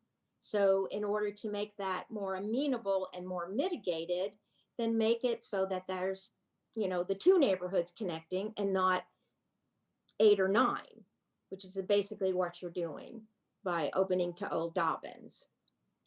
And Old Dobbins and that Carriage Hill still needs help. And I think Jennifer would agree with that. The one side that got the traffic calming seems to work, but the other side, you know, they signed petitions and they didn't get the traffic calming. We're going to have to do that regardless of what happens with this. But I would ask the council to look at, you know, self-containing these two, the new neighborhood with the smaller established neighborhood out, which also comes out to Cottage Hill. And that would be I think a good thing from a long range standpoint. And that's the whole idea about making sure our neighborhoods stay viable. Mr. President. Mr. Richardson? Yes, this item is on the agenda as an essential COVID-19 item, meaning we're going to take it to vote on it today. Mm-hmm. Okay, so at the end of this process, are we expecting to vote today? Because that seems to me that's what we're going to do. Yes, it was laid Okay. over. We heard it back 90 days ago, and plus 2 weeks, because you gave me an additional 2 weeks because of my absence. And again, I've been communicating with neighbors. It's hard during a COVID. We had one meeting where many people came out from both neighborhoods. The one thing they talked about was the traffic. It was all about traffic. It was not about seeing homes being built in their nearby. It was all about traffic. And so the idea of not coming in and opening up, or the city deciding that they want the street, but they want to close it to begin with to see if it ever needs to be opened in the future, that might be a tool. But I just think that the connectivity for neighborhoods is a lot different when you're talking about, you know, people going forward with vehicular traffic as opposed to a more residential characteristic. And the only, and this has been in the works, it went back to June. So in front of the Planning Commission for the first read. And again, if we could just say that there's no opening to Old Dobbins, no vehicular opening to Dobbins, I think it'll be better in the long term for that neighborhood if the council will support that. That is not before us, Beth.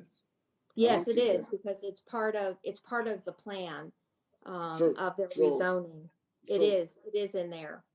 So if we voted in just like it is, it would accomplish what you wanted to be. Let's vote.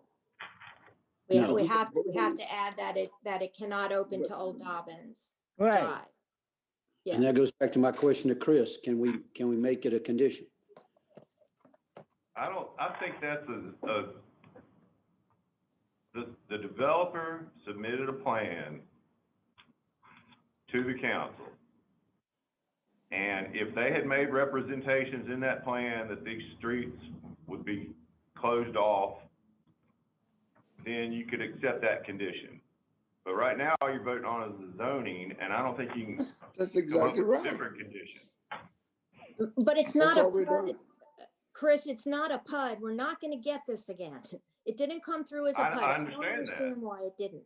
But it didn't come in as a PUD. It came in as a rezoning. We were told about a traffic study that would follow this development. The traffic study came back with the opening, and so I don't know how to take care of this, because you have a developer saying the city wanted it, and the city saying that the developer wanted it and showed it. So I don't necessarily want to see all the wheels fall off, because the rezoning of getting the homes, it's the connectivity. And Beth, what what you shoot at is not on the agenda. What's on It the is agenda on the is agenda. rezone. It is before us Either you because if want to we rezone approve it or this you don't. rezoning and Hold, that's hold, the. hold, hold. We're gonna have to speak one at a time. Mr. Richardson was making a point, and then we'll hear from you, Ms. Rich. What's before us is an ordinance to rezone property. Either we can rezone it or not rezone it. It's not changing the streets, opening some, closing others. Yes. All we're trying to do is rezone. You got to come with another instrument to do all what you're trying to do. Either we're going to rezone it or not. So if you think it's going to cause so much traffic that you don't want it rezoned, then say you don't want to rezone it. But we're there's not, no we can't do reason- nothing. We can't do all that other stuff you're trying to do with this. Well, that's why I held it up so that the traffic engineering and the community could dialogue more, understand more, try to see how this development could be incorporated. So yeah, if the only option is to say no, but that means they have to wait 6 months, it seems wrong. Who's approving the plans? If not It's not before what the us. community was told, a traffic study would follow the rezoning. That was the whole idea. That's how people left with a comfort level, a traffic study. So we got a traffic A study traffic during study the has been pandemic. submitted for this. It was submitted based on the application at the planning commission. That's what we looked at. That's what we got. That's what we reviewed. And that's what we made comment on.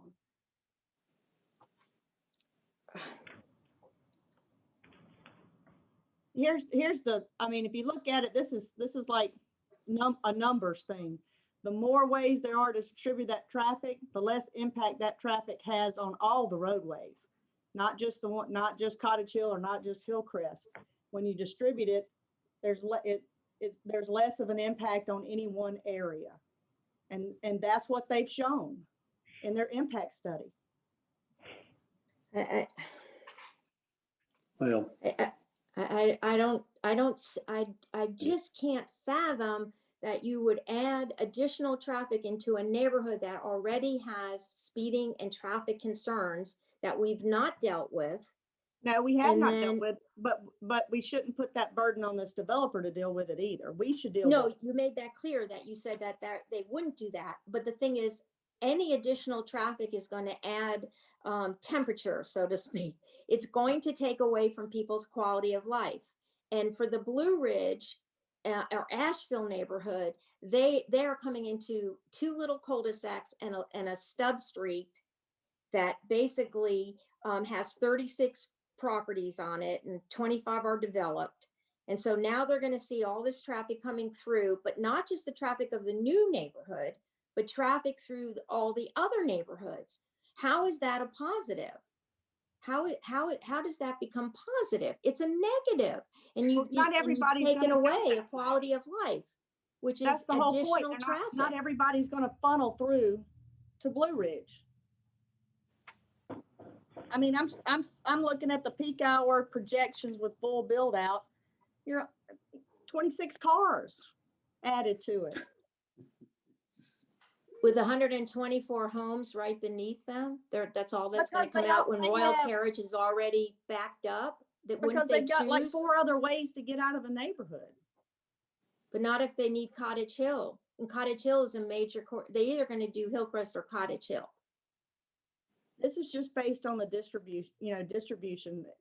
That's an educated guess on which way traffic's going to go. They're going to go with what their destination is, depending on which area of town they're having to go to work to, go to school at, go shop at. So it's a distribution through the entire neighborhood. And that's just kind of what they're showing, 26 additional cars on Blue Ridge for like peak hour traffic in the morning, which is usually a neighborhood has a peak hour in the morning, but midday and evenings is distributed over a wider number of hours because of people's schedules. I think a lot of people already know that Royal Carriage backs up. And so the top of Carriage Hills is all going to be going through that.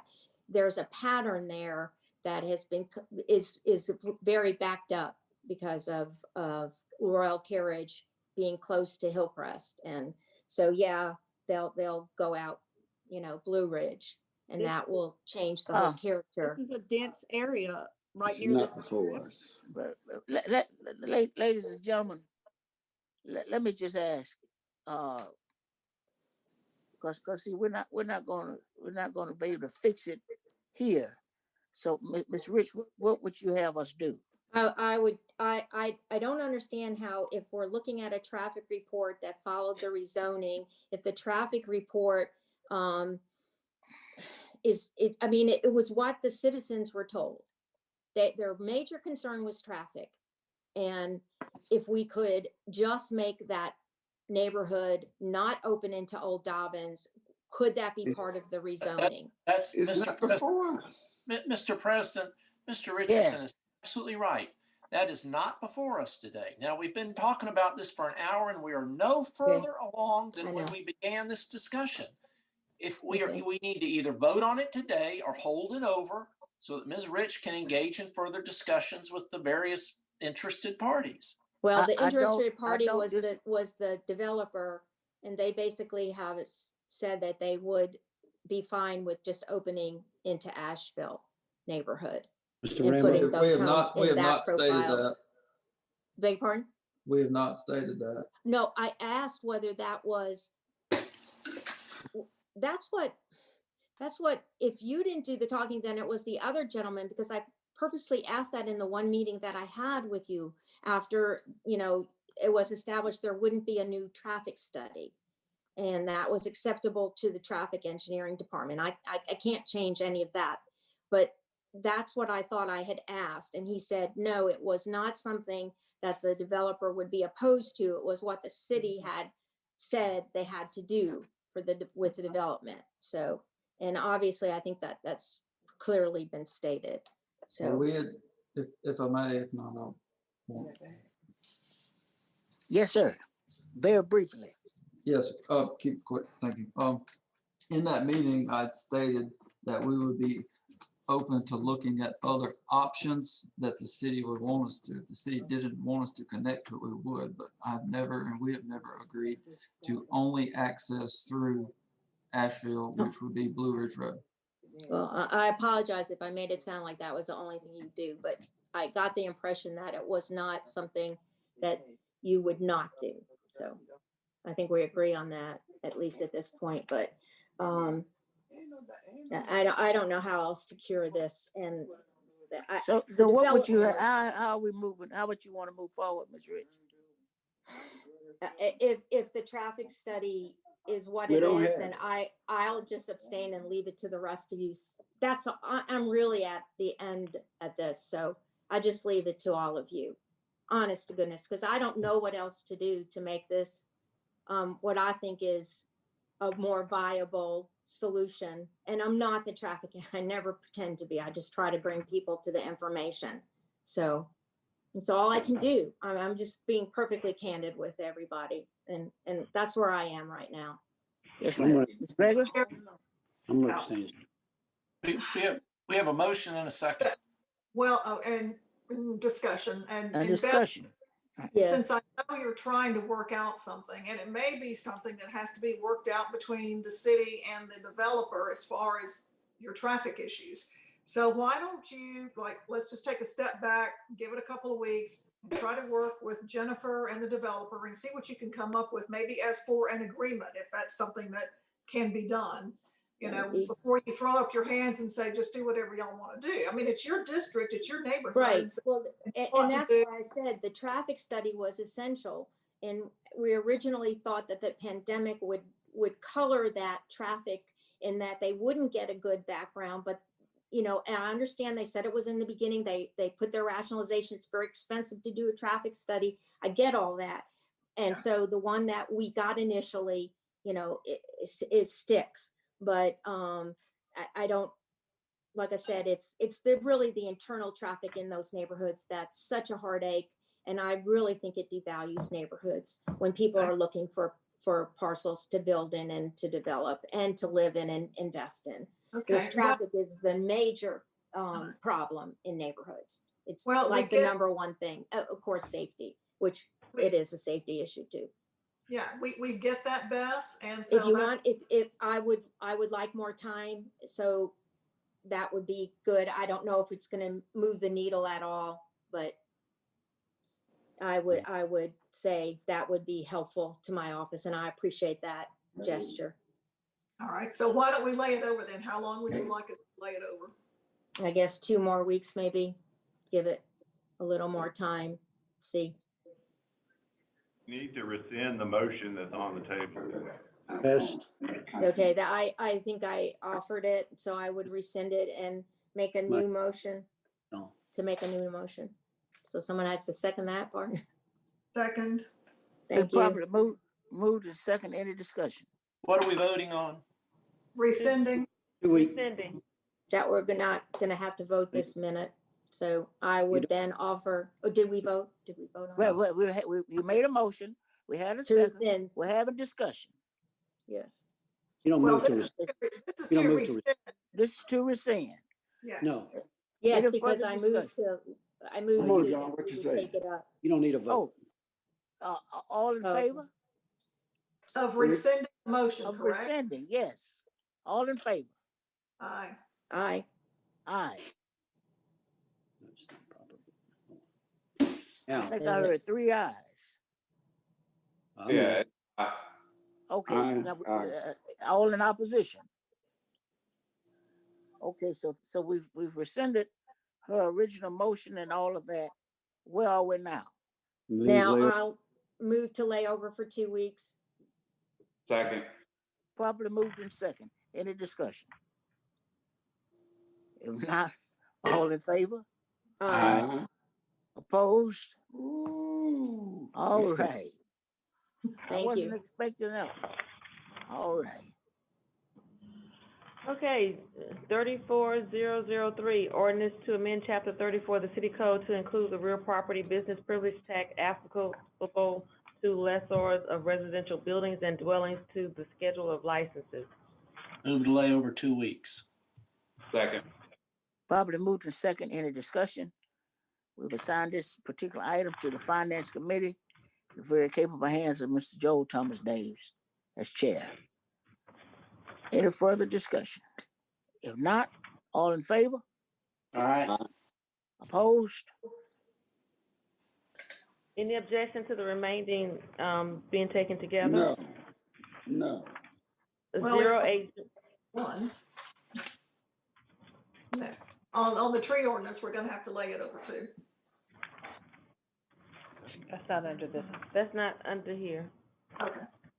Kind of lost place. 08043, approved purchase order to Emergency Equipment Professional for 4 Pierce Fire Pumper Trucks. 08044, approved purchase order to Next Wall for architectural wall system for West Regional Library Teen Room. 08045, approved purchase order to Person Services Corporation for 14 room decontamination systems. 21046, authorized contract with Spire for marketing services for the Parks and Recreation Department.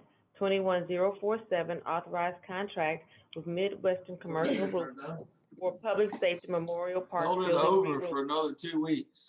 Wow. They wouldn't vote on it. Wait, Now, who is that?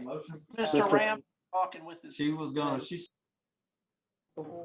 There he goes. We're gonna ask if you joined us for the Zoom meeting, if you're not speaking, if you could mute your device, computer, your iPad, your iPhone. Thank you. Thank you, Madam City Clerk. So moved. Second. It probably moved in second. Any discussion? If not, all in favor? Aye. Aye. Opposed? Okay, essential COVID-19 items being introduced for the first time, 64004 through 0308. Oh, no, wait a minute. We added. So that would be through 07007. Mr. President, Yes, sir.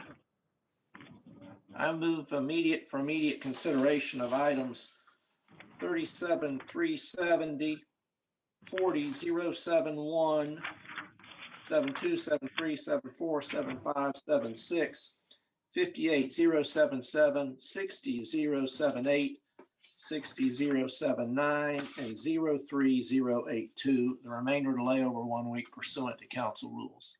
Second. Properly moved in second. Any discussion? If not, all in favor? Aye. Opposed?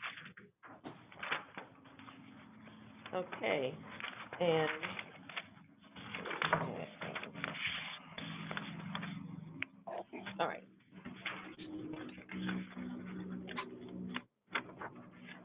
37070, recommend approval to the ABC Board for issuance of a restaurant retail liquor license for Agave Mexican Restaurant on O'Shell Road. 40-071, 72, 73, 74, 75, 76 are declaring the structures at 2762 Thompson Drive North, 1907 St. Monica Drive, 854 Pettis Street, 1709 Marengo Drive, 4241 Furman Drive, and 714 Iris Avenue, public nuisances, and ordering those demolished.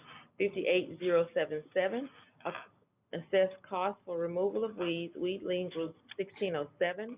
60078, approve award of special bonus to the Parks and Recreation Department Employee of the Month. 60079, determine an appropriation to the Providence Foundation, serve the public purpose, and approve payment. 08082, appoint Andrew Thigpen to the Short-Term Rental Citizens Advisory Committee. So moved. Second.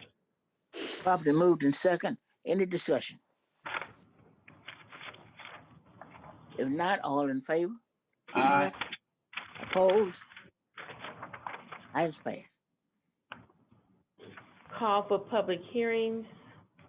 41081, call for public hearing to rezone property located at 5001 and 5009 Cottage Hill Road, southwest corner of Cottage Hill Road and North Demetropolis Road, from R1 and B2 to B2, scheduled March 2nd.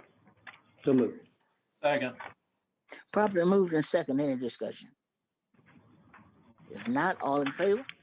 Aye. Opposed? Announcements. Ms. Rich? No, thank you. I'm good.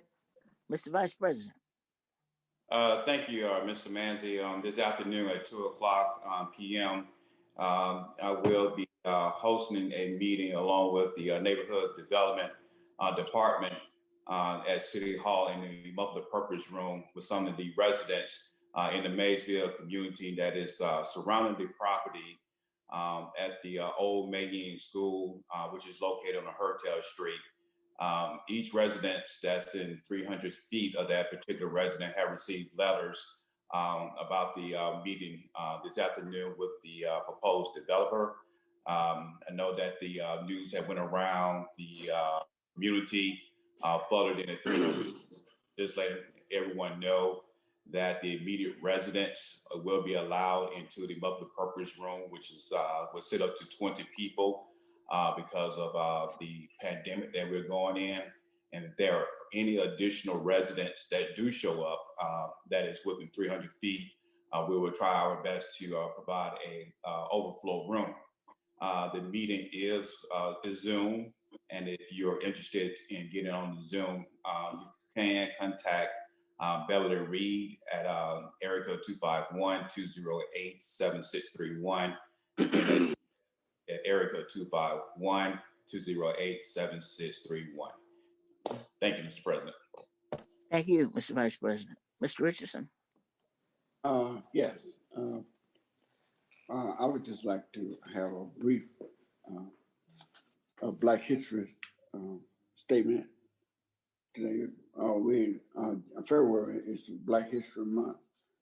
I would just real quickly like to say that of all the immigrant groups who came to America, I can't find none that outpace African Americans who, under trying conditions, invented the cell phone, GPS, the air conditioner, the electric lamp, the elevator, the automatic traffic light, closed drive, refrigerator, the helicopter, lawn sprinkler, home security system, blood plasma, transistor, radio, street sweeper, automatic car wash, automatic transmission, lawnmower, breakfast cereal, vegetable oil, hearing aid, instant coffee, ironing board. George Washington gave us 118 products from sweet potato, 300 products for the pecan.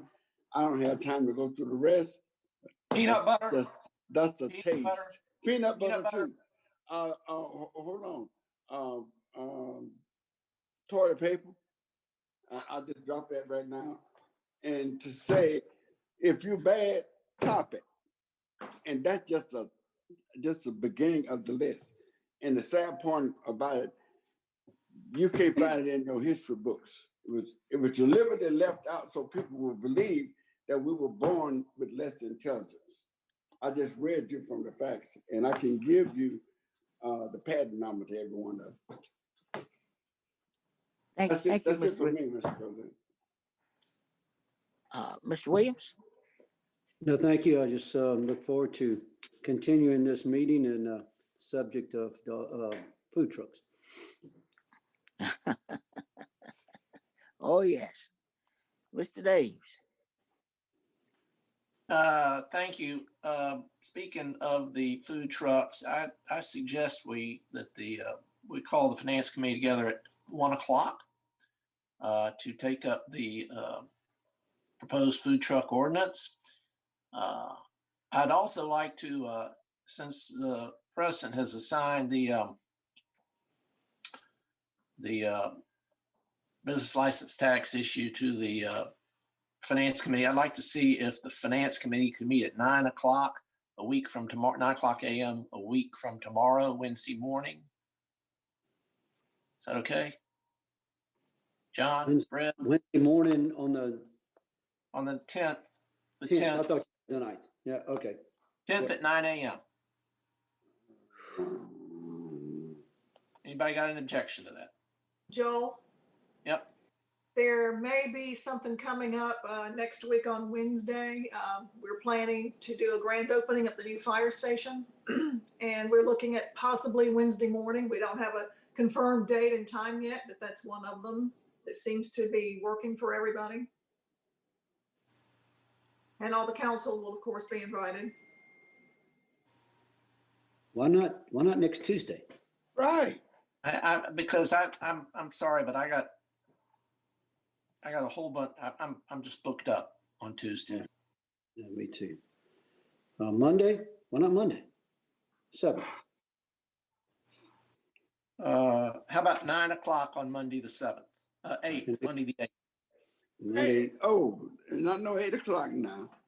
I said 9 o'clock. 9 o'clock, Monday the 8th. I can do it. Have them send the calendar out to us and let me be done with that. Okay. 9 o'clock on Monday. 9 o'clock a.m. Monday morning. Okay? Right. Thank you. Thank you, Mr. President. Thank you, Mr. Davis. Ms. Gregory? Thank you, Mr. President. I would like to try to hold the committee meeting on amending Chapter 64 and creating a new Chapter 65 for urban forestry, which is basically the tree ordinance that we're looking at. I've reached out to Fred and Bess via email to see if they might be available next Tuesday after council. If we're getting too booked up, we'll look at another day. So y'all just let me know what your preference is. We'll go ahead and get it scheduled. That's fine. Okay. Okay. That's great. That's great. Thank each and every one of you. It's been a very productive meeting. And we've discussed a wide variety of subject matters. That concludes my commentary. Do I hear a motion? I just like to remind, the Finance Committee will meet at 1 o'clock, 15 minutes from now to take up food trucks, okay? And I mentioned the ribbon cutting. I just got an invitation. So we will be doing a ribbon cutting at the new fire station next week, February 10th at 10 o'clock. So that will be on the schedule and hopefully everybody can come. Okay, great. Is there a Lisa, motion? Yeah, Lisa, I'm sorry. Lisa, we just hang on here for the Finance Committee meeting? Yeah, okay. Okay, thank you, Yeah. Mr. President. Move to adjourn. Second. Probably moved to second. Any discussion? If not, all in favor? Aye. All right. Opposed?